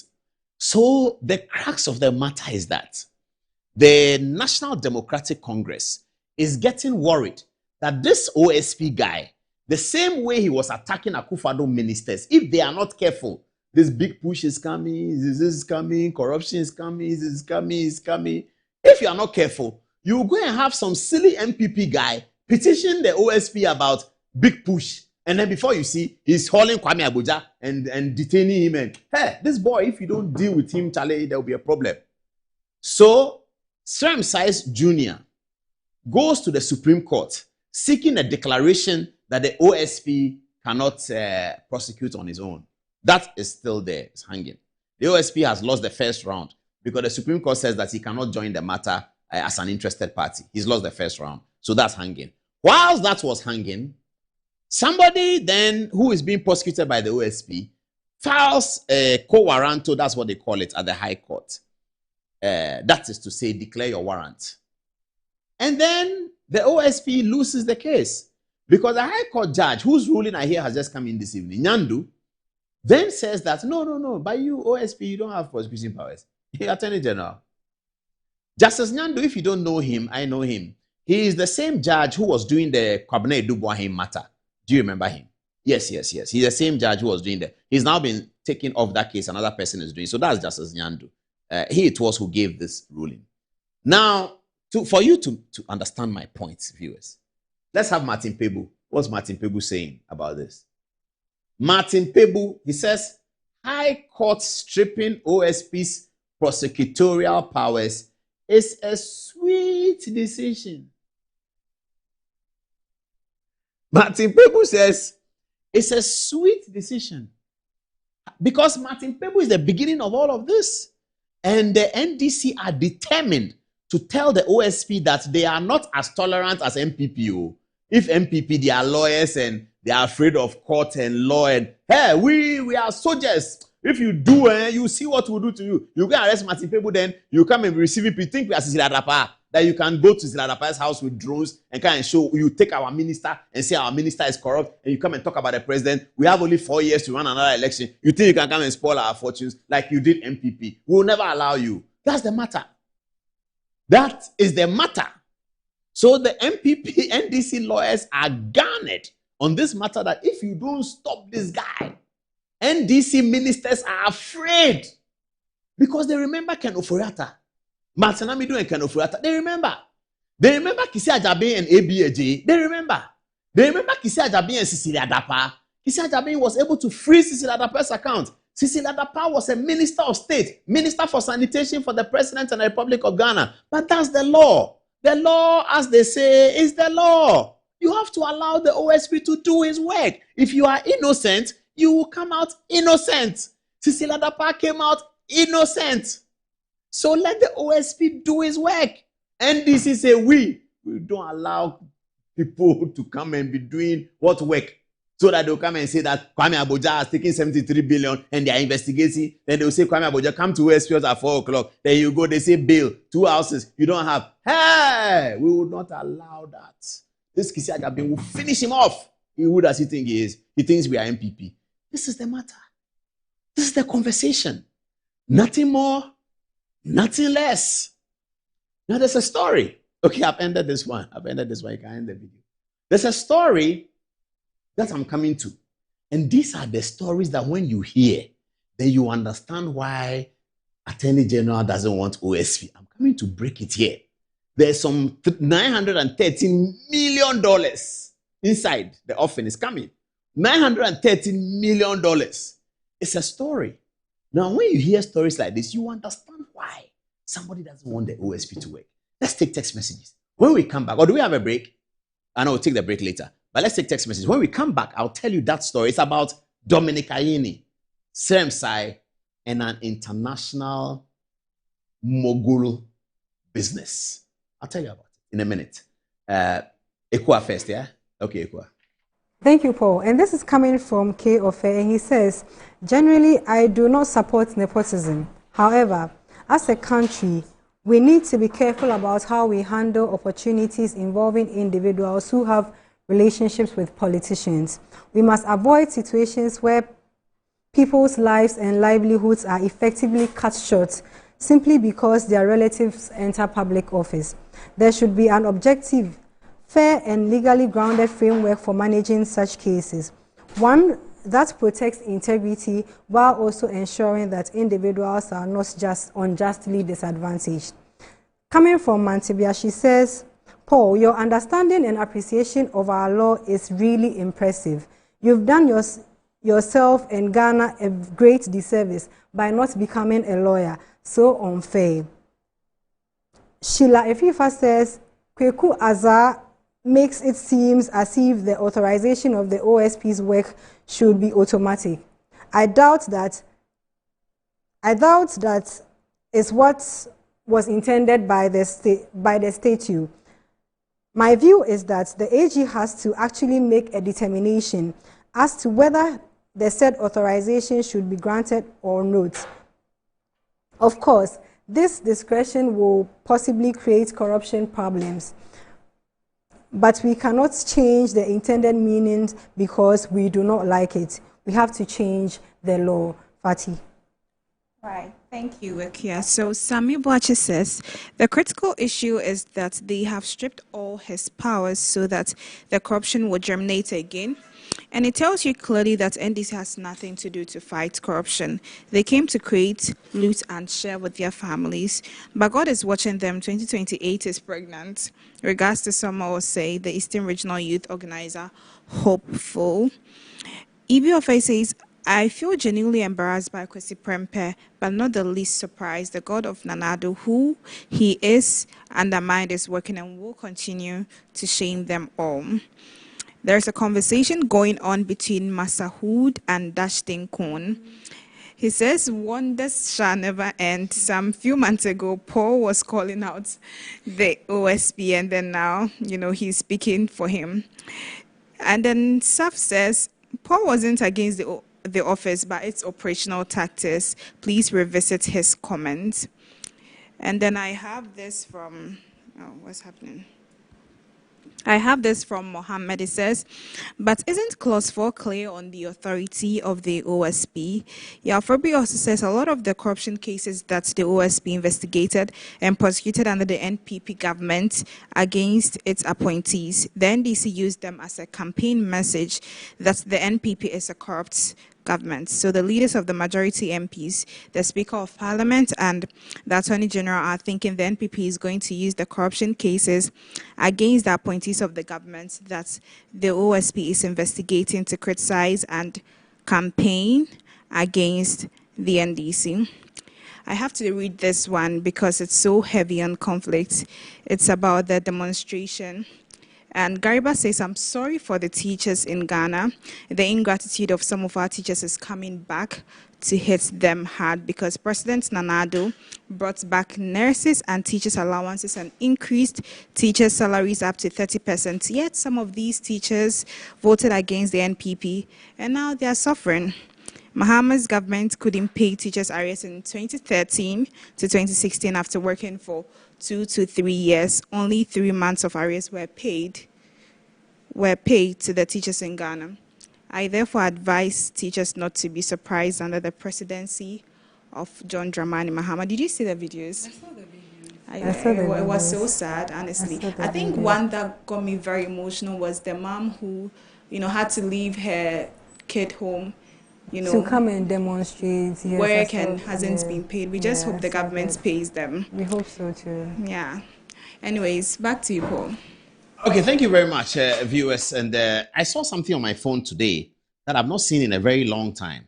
I was normally... Okay, let me start with this guy. Somebody has just sent me a text. Thank you very much. His name is Goodfellow. Goodfellow, thank you very much. I've just seen your text. I don't know how you get my number, but it's fine. My number is open. It's 0244-265.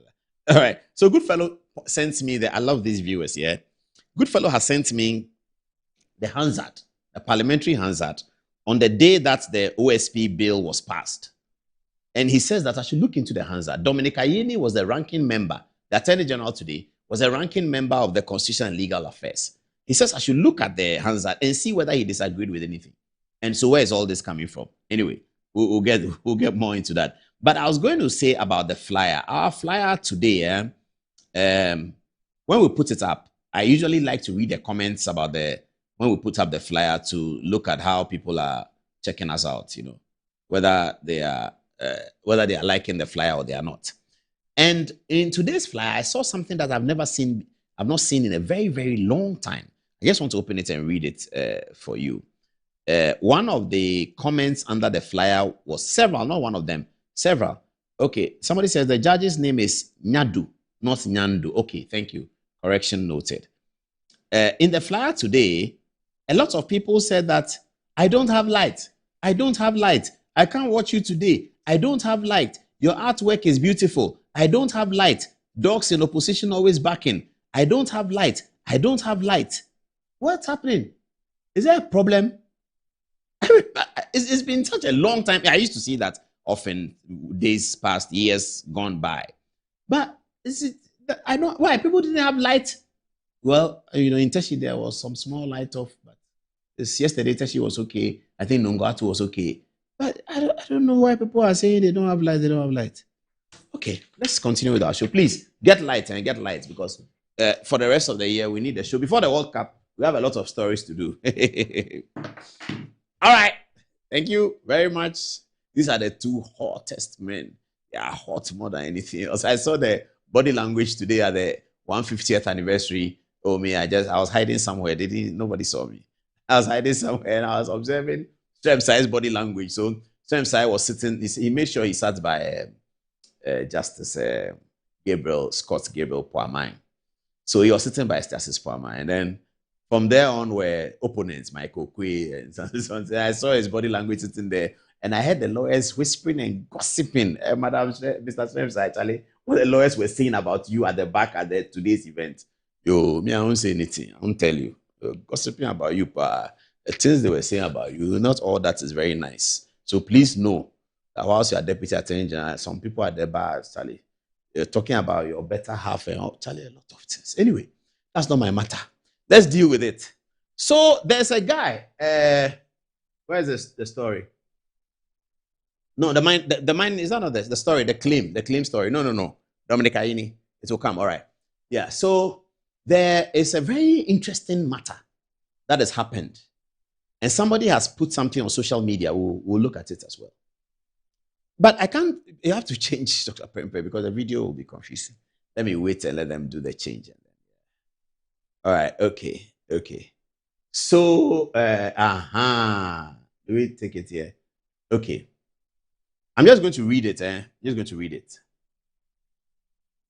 It is deeply concerning that some of the very practices we strongly condemned under the previous administration now appears to be resurfacing within our own governance structure.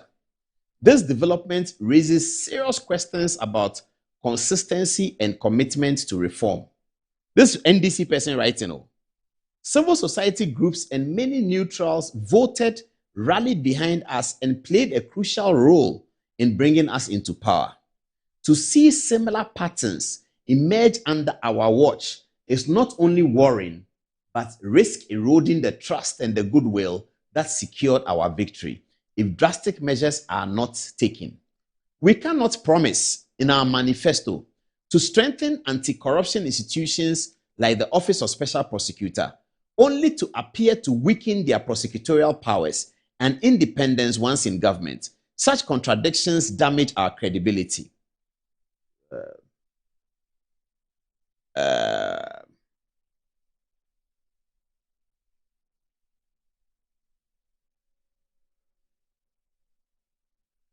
Okay, I'll come back to that story in a minute. Let me take some 2 text messages, and then Fatih and Ikwa, give me 1 text message each, and then I'll come to it. Pon says, those who say they are happy this has happened to Kise Jabin don't really understand the issue. It's not about the person occupying the office, but it's about the office itself and what the office stands for as far as the fight against corruption is concerned.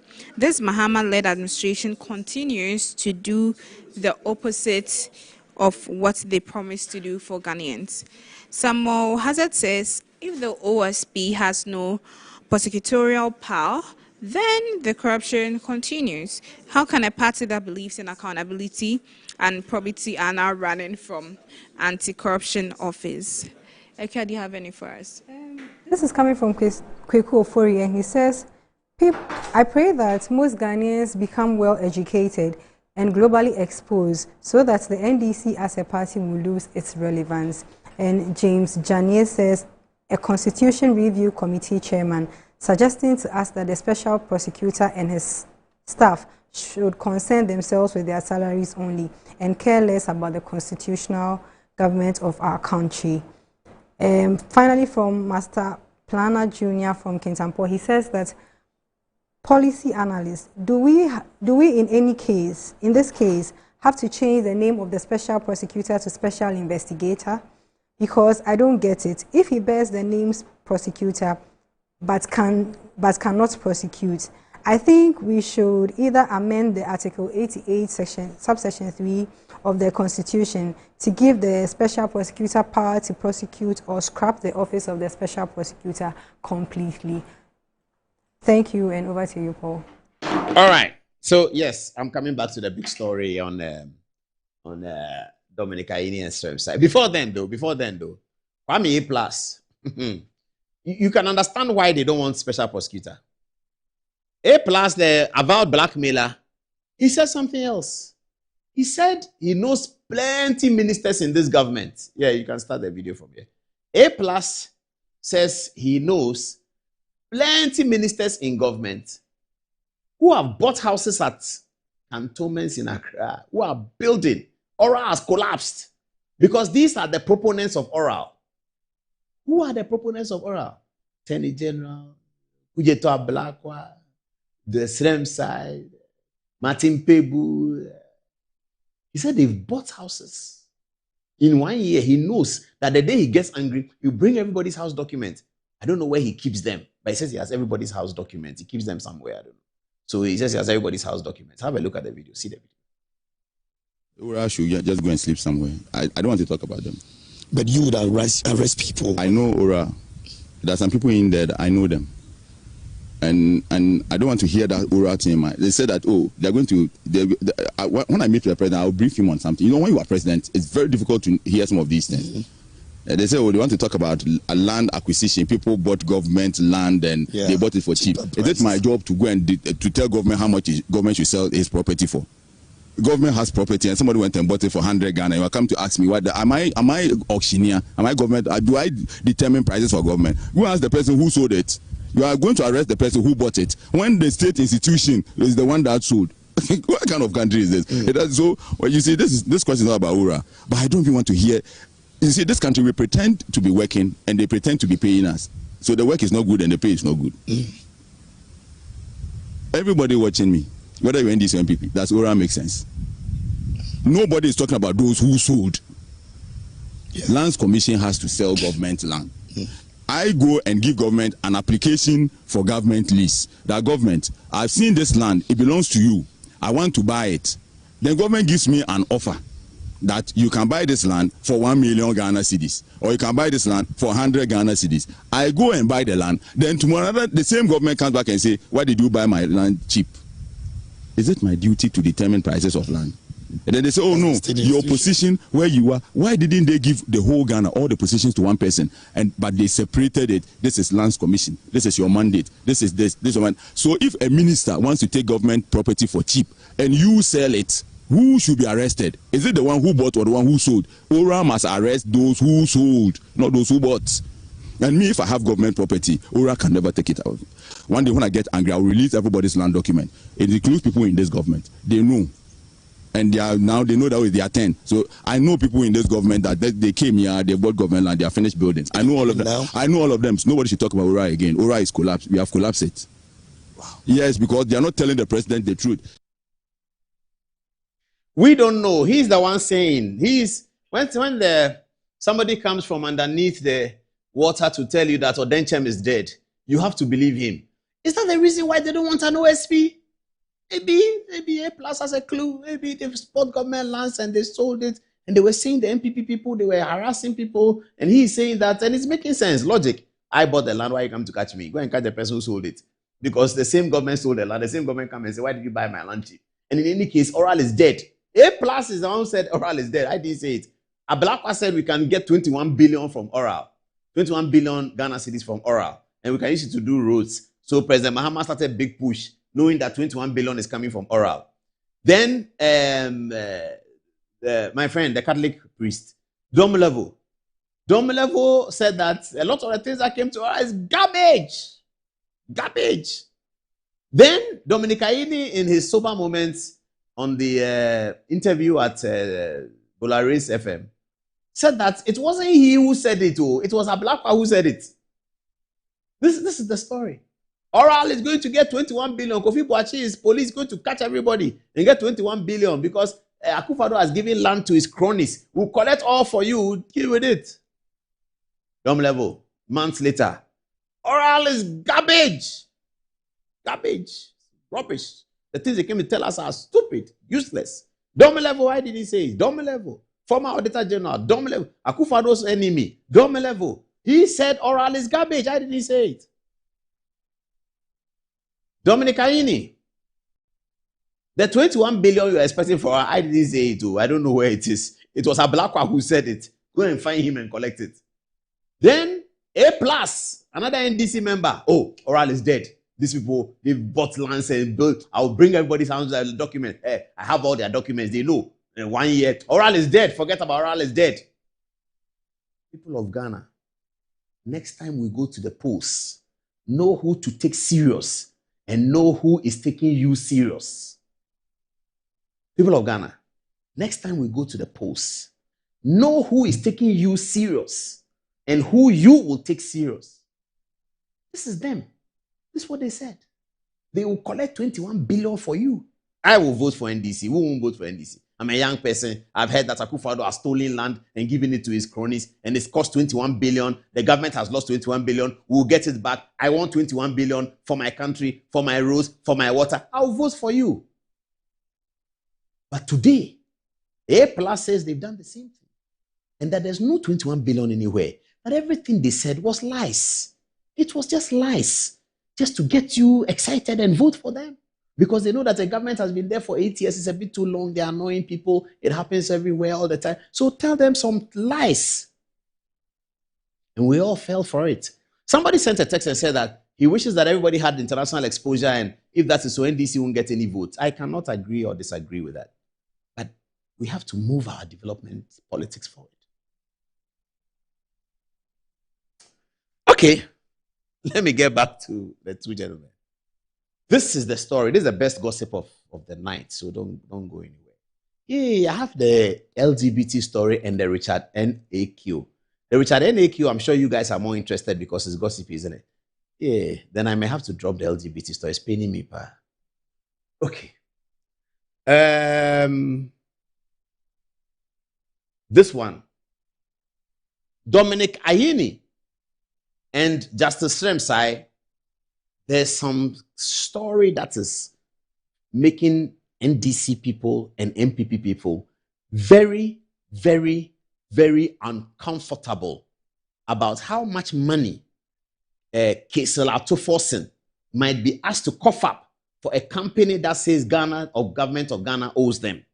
The reason why it is very disturbing and very touchy, emotional, is that this company that is claiming that government of Ghana owes them, the first time they told government of Ghana that they owe them, it was Dominic Ayini who was announcing to government of Ghana that you owe this company. Dominic Ayini was their lawyer in private practice. They said government of Ghana owes them. They came to Godfrey Dame. The thing was dispelled. They lost. Now, Dominic Ayini is Attorney General. They have come back that government of Ghana owes them. If during the Godfrey Dame time, they said government of Ghana owes them 300 million, now they say 900 million. And Dominic Ayini, their lawyer, is the Attorney General. He's the one who's supposed to fight for the government of Ghana for claims that he used to defend. What is going to happen? Do you now see why they are sacking the OSP? Let's get onto the touch screen. On December 28, 2016, after the NDC lost the elections, a few days for the President Mahama to hand over, they, the NDC, granted Cassius Mining Limited, an Australian firm, a 2-year prospecting lease for gold in Talensi, Upper East region. When the license expired in 2019, the Akufo-Addo Bawumia government declined a renewal, citing that the original lease was invalid as it had never received the necessary parliamentary approval. On February 3, 2023, Cassius Mining launched international arbitration at the Permanent Court of Arbitration, seeking over 275 million in compensation. Ghana government, led by Godfrey Adame, successfully challenged the PCA's jurisdiction, that's the jurisdiction of the court, forcing the firm to pivot. On July 31, 2023, he, the firm, Godfrey Adame, secured a high court injunction which barred the firm from arbitrating outside Ghana.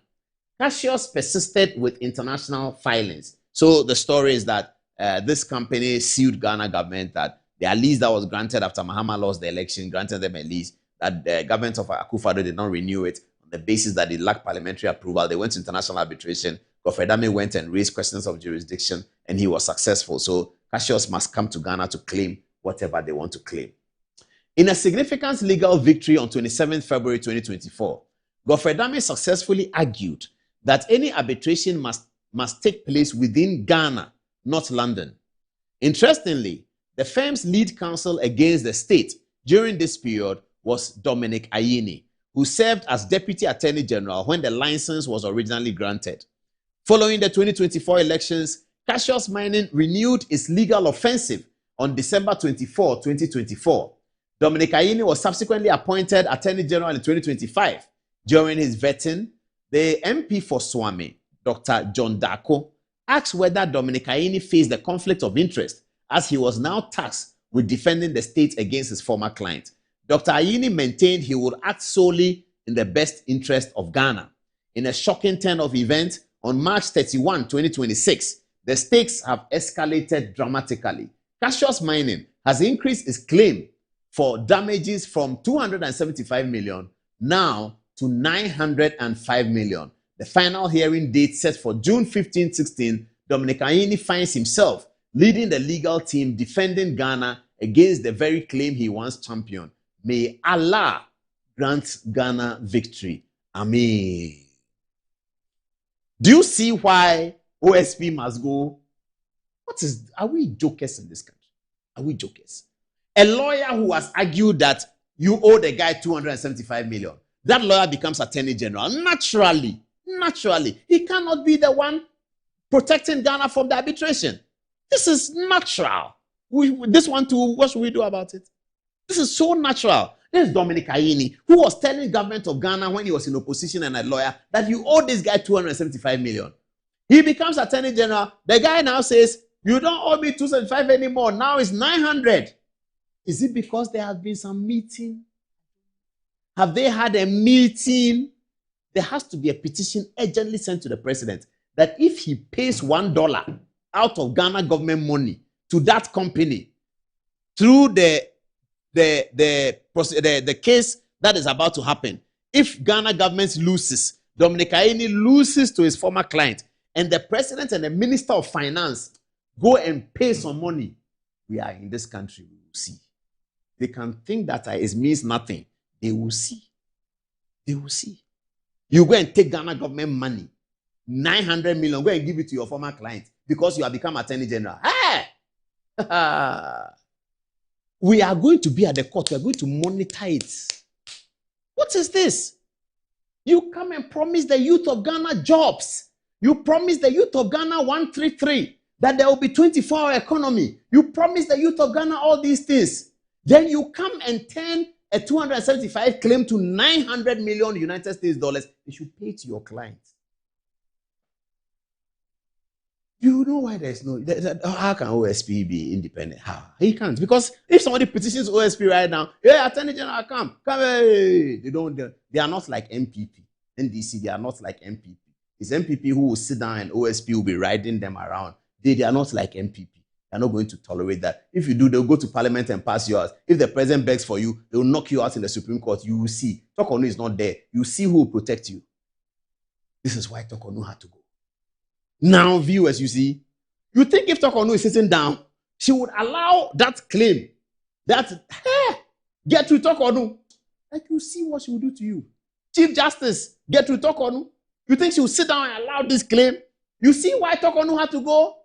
You see why they had to sack Gertrude Tokonu? Because Gertrude Tokonu is not going to sit down as Chief Justice and send a judge to a high court and say, go and rule over this matter. She won't do it. She will never do it. Because she knows that the government of Ghana will bleed to death. If we pay 900 million, we'll bleed to death. So she won't do it. So they have to sack her. Then after that, they will sack the OSP. You all of you, you see. You will see. You will see. You think we are MPP, you will see. This is what they are doing. That's what they are doing. That's what they are doing.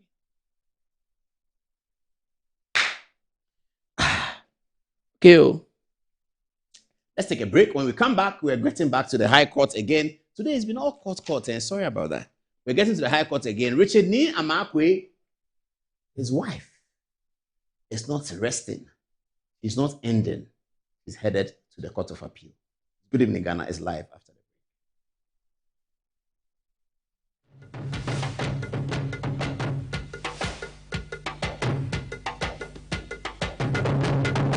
My line of work, a confident smile is everything. Kel Charcoal Toothpaste keeps me on top of my game and ensures my smile is always radiant and bright. With the tiring nature of my job, we spend several hours under the scorching sun. To keep our teeth white and our breath fresh all the time, we use none other than Kel Charcoal Toothpaste. Kel Charcoal Toothpaste. You're on a Kessie and in a kit one. Samayo Kendini, who be here, Semetra Sapapadia to a mammy manful. Kel Charcoal's natural ingredients, and a bomb is several buying, a man swing, Nesanso Mama Hotel so a will bedroom. Kel Charcoal Toothpaste.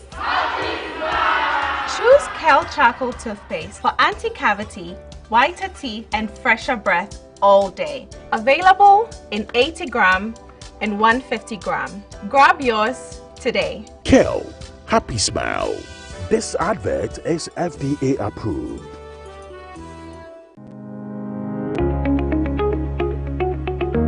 Looking for comfort, convenience, and class all in one place? Welcome to Stay Easy Apartments on Conference Center. where modern living meets exceptional service. Whether you're staying for business or leisure, Stay Easy offers you a home away from home. Spacious and well-furnished apartments, pool, gym, and everything you need to relax and feel at ease. Planning a meeting, workshop, or special event? Our event ground and state-of-the-art conference center is designed to host your events and bring your vision to life. From corporate gatherings to private functions, we provide the perfect space, supported by modern equipment and a professional team ready to assist you.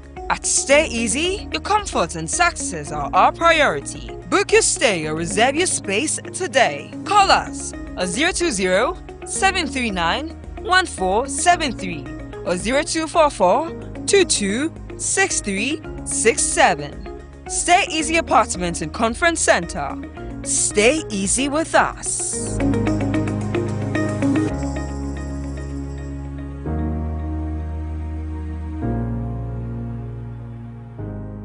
Hey, Unia, new release niana. Kaya gum. A bitino was me new release. Me can no access fit mu hono. And na Tabotech Garages Limited. Akwafa besiesi amana aye nitia. Obi ase ye car mu no. Accident car no na. Tabotech Garages Limited. Amana se gina ne naso sa no. Me se wo. Wo mu akwafa broni fita engineer efra brochira ba. And wo check cars no. Na wo hunu ba bi a fault kro wo. And ho spare parts so de hyehyɛ. Afenesi road. And so ho charges kakra bi o. Tabotech Garages Limited. Wo ye general servicing. Ebi engine overhauling, engine tuning, oven spraying, general electrical works, air condition installation work, BMU, upholstery, gearbox, make a day. Tabotech Garages Limited. Apart from sir, car that wotimi ato, and now Toma wono, was science importation of cars, and it was spare parts, if la butreba, Wokoto car mawa, and free. Ace, also what you call Tabotech Garages Limited, and La Paz Malam Road, after Baya traffic light, wah. Bibiania for 0206. 48 17 and 3 and now 0542 96 11 11. Website tabotechghana.com. Tabotech Garages Limited. Kaya will be a benyan. Tabotech Garages Limited. Your car beauty and the power boosters. Can he tee up someone in red? And it goes to one. Too much, sir. That's who goes for. After 5 Champions League, you want to know? I be the real goat, Chairman. I'm the real goat. The left magician. The left magician. Who is the goat? Ghana Jollof or Nigerian Jollof? Ghana Jollof has no co-equal. The smell alone.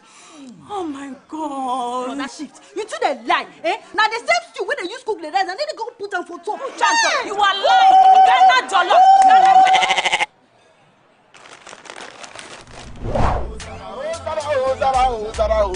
Are you busy? Forget everybody. Yeah. My guy. Put some respect on the goat. On the goat. The only goat I know lives in Tama. Every year we they give to you back.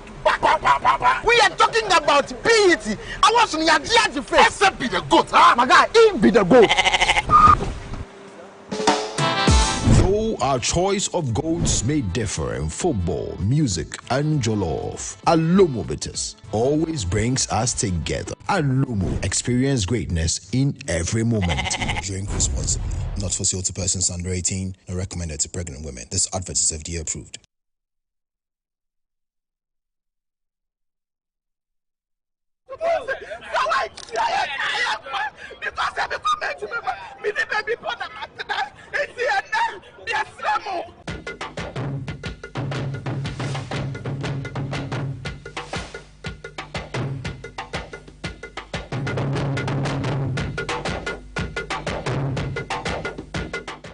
Nti Chris Ekreno enu ani.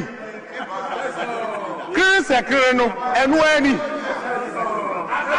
Nti Chris Ekreno enu ani. Chris Ekreno enu ani. Nti Chris Ekreno. Sorry, it's 11 o'clock at the top of the hour. Let's just do one more story and then we'll be gone. We have just made an editorial decision to postpone the LGBT story. The point about the LGBT story is that I was going to say that the speaker and the parliament should leave the president alone. That means a lot. When I do the story, you understand it. The speaker and the parliament should leave the president alone. The LGBT story, I'll explain to you why. Let me go on the touch screen now and deal with the Richard RNAQ's matter. It's unfortunate that this matter is outside, but it has become of high public interest, and so we have to discuss it. Looks like a private matter, but once it enters court, I remember many years ago, we had to painfully deal with the divorce of a very senior lawyer. This is a better half. It was very complicated. We have found ourselves in the same situation again. No disrespect to the couples.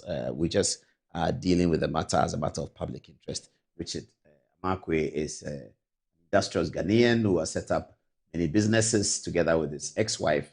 They have been helping people quite a bit. This is the two of them in better times when they were together.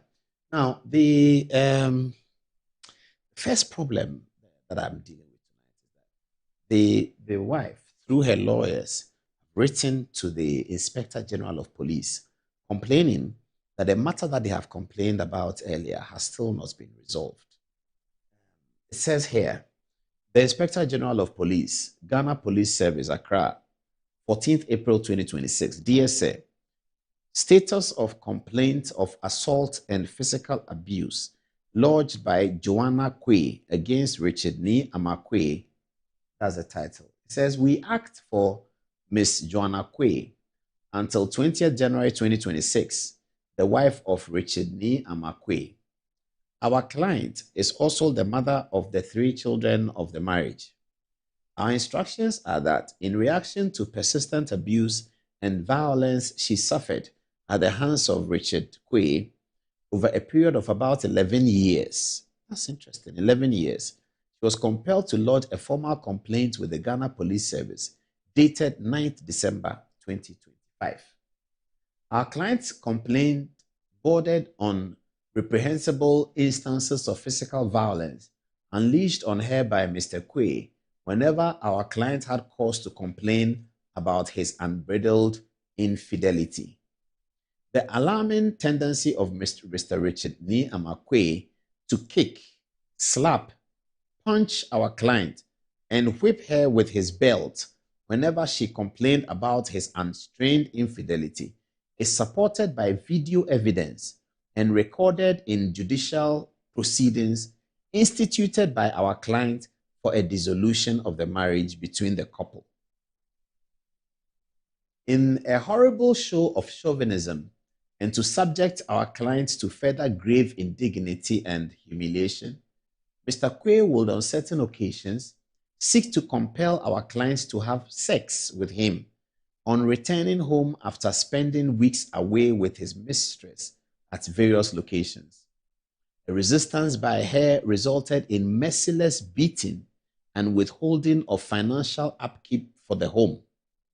We are instructed that our client's complaint was referred to the Domestic Violence and Victim Support Unit, DOVSU, which commenced investigations. We are further instructed that an earlier complaint lodged by our client relating to Mr. Richard Ni Amakwe's brute efforts to cut down at midnight a door to our client's bedroom in a house at Dansuman, Accra, has been pending for the past 3 years with little or no action having been taken. Our client is seriously concerned about the seeming apathy and lack of interest in complaints of violence lodged against Mr. Kwe, whilst recognizing the prerogative of your outfit to investigate matters bordering on commission of crimes in Ghana. We implore you to, as a matter of urgency, take steps to deliver justice to our client. The deplorable actions of Mr. Richard Ni Amakwe violated our client's dignity and rights as a citizen under the laws of Ghana. The manner in which the police service handles the complaints lodged against has far-reaching implications for the confidence of the ordinary Ghanaian woman in the criminal justice process in cases of domestic violence and abuse. In this regard, we respectfully request you to confirm the current status of the investigations into the complaints of physical violence, abuse, and other criminal conduct lodged by our client against Richard Ni Amakwe, including the Dansuman incident of 3 years ago, and steps being taken to bring the suspect to justice in accordance with the criminal laws of the Republic. We take this opportunity to renew the assurances of our highest esteem. I have no comments to make on this. This is a claim by the woman. It is by no means our claim. We are not the courts. We do not know whether it will be sustained by the legal process. It's very daunting. Very, very, very daunting. and we considered it a matter of public interest. That's why we have shared with you. This letter is before the Inspector General of Police and the Criminal Investigations Department. I guess the IGP will be referring it to the Criminal Investigations Department for urgent action. Hope that the matters pleaded to in this document may not be true. Hope so. But it is very daunting. Meanwhile, the lady, Joanna, has actually mounted an appeal against the High Court's ruling, which we recently published, that gave her 300,000 Ghana cedis out of a claim of 50 million Ghana cedis that she was making against Richard Ni Amakwe. So she has now filed an appeal. We're going to invite Lawyer Preku in now to tell us what is the appeal asking for and what are the potential processes of getting the appeal sorted. Okay. Okay, can we have the right the next folder? Yeah, the next folder. Can we sort it? Yes, this is it. Is it? Yes, that is so. Okay, so what is she appealing against? So she's appealing against the judgment of the High Courts that in effect ruled that, or that failed to take into account her the performance of her marital obligations as a contribution to the marriage, as well as the fact that the certain properties acquired by the man, inclusive of his shares in the company, were not, or the court found that they were not marital property, and consequently she has taken up the action to the Court of Appeal to challenge the decision of the High Court in that regard, among other things. So how does it work? So she files to the Court of Appeal? So we filed a document called a Notice of Appeal. In the Notice of Appeal, you specify the problems you have with the judgment of the courts. And so, for instance, if maybe the court said that I should not win a case because my head is too big, and then I believe that is not the basis for which the case was not supposed to be won, then I can write that the judge said my head is too big, which is not a basis for a determination to be made. And consequently, you are asking the Court of Appeal to have a look at it. The Court of Appeal comprises three judges. The High Court, 1. That sits on the matter. The Court of Appeal, 3. And the rationale is obviously 3 heads are better than 1. So there's an opportunity for them, or for 3 persons, to look at the issues in contention again. And so we notice that the issues in contention here, that's her counsel is taking up on appeal, concerns the distribution of marital property, as well as the legal basis upon which that distribution was made. And so here, for instance, she says that apart from RNAQ's mother's house, which the couple improved and lived in briefly, all other immovable properties were acquired during their marriage. The reason this point is important is because the position of the law is that properties acquired during the pendency of a marriage by either spouse is presumed to be marital property, is presumed to be jointly owned by both parties, and consequently upon divorce it is the courts should look at the distribution of those properties on either party that may claim based on the facts of the case. Here it says that all movable properties, when we say movable properties basically means properties that are not land. So land is immovable, or a house. So the general principle is quid planta turu solo cedit, which means what is affixed to the land becomes part of it. And so this building is land, technically. And then, so immovable can be things like cars, something like this, furniture, clocks, whatever. What about cash? Cash is immovable. Cash is immovable. It's not movable. Landed. It's movable, sorry. It's movable, cash is movable. But we also don't look at cash like that in the sense of, because really, even though in the loose sense of the word it can be moved around, we look more or less as the benefits that it may bring an individual. Okay. And so we not necessarily look at, okay, this is the cash. Often you see money in the bank accounts of when you go apply for an LA, you see money in the account of so and so. And more often than not, when the account is also jointly owned, it's also presumed to be owned by both parties. And so a determination may be made to that effect. And then also, that's what I said, that any property acquired during marriage, whether ordinance, customary, or Islamic, is considered marital property and must be shared fairly by the courts. And then 4, the trial judge did not properly consider, that's the basis of their claim. So that's the claim they are making. The trial judge did not properly consider Joanna's contributions, direct and indirect, including domestic work, money, supervision, and other efforts towards acquiring and maintaining the properties.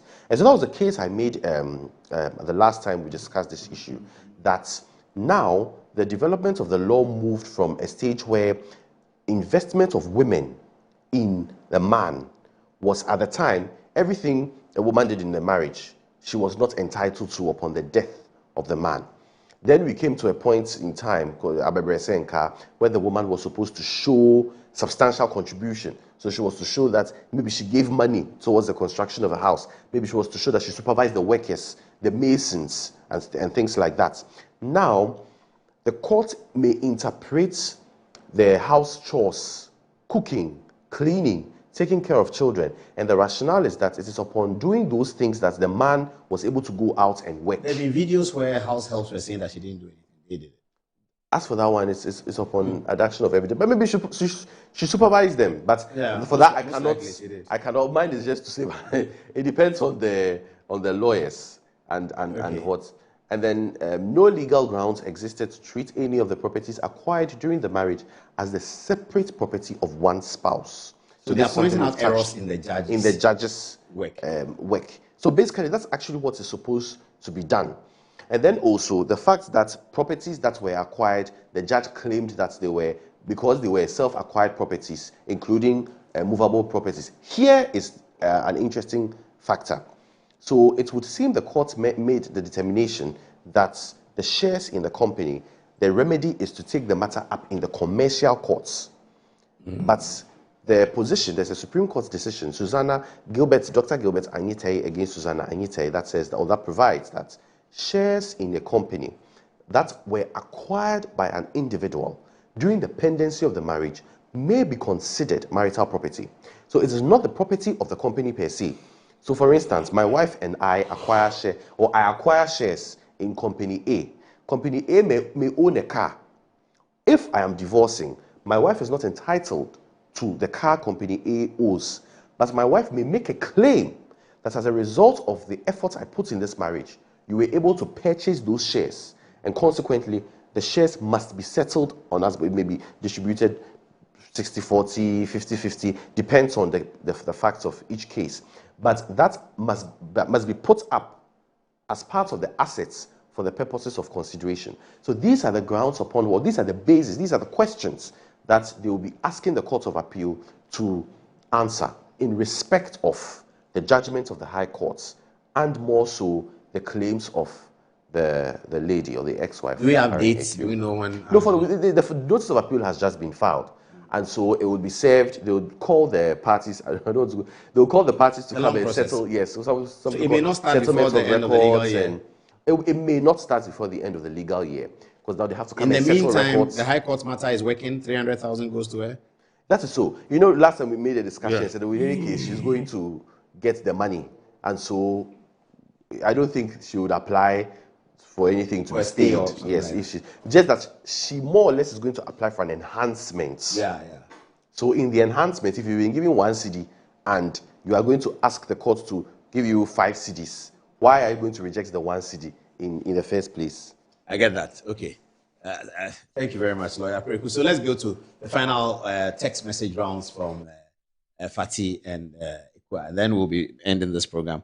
Oh, it's 11:15. Just give us 3 minutes more, viewers, please. 3 minutes more. We'll be closing. Fatih, what are people saying? All right. So Dashtingan says this RNAQ case looks like there is bribe inside. Anyways, let's read this from Lamina Idris. It says, one thing is certainly certain, that the NDC are avoiding accountability, but hey, it will never happen. They shall account for their stewardship. As for oral, I want to suggest that the proponents should be invited by the Shraj for questioning. The NDC can make this allegation. The NDC can't make this allegation and go free. What do you have for us, okay? Raymond says that, good evening, Brother Paul. Excellent presentation as usual. People may have their observations about the Nanado government. Oh, yeah, sorry. So Raymond says, good evening, Brother Paul. Excellent presentation as usual. People may have their observations about the Nanado government, but no president in the Fourth Republic of Ghana has come close to to Nanado in terms of fight against corruption.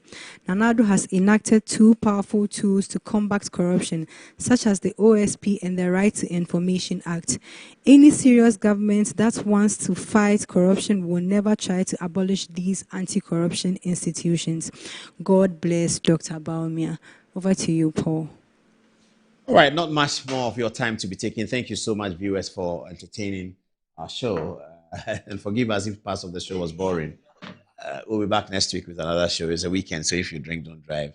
Let's catch up somewhere. Eat fufu and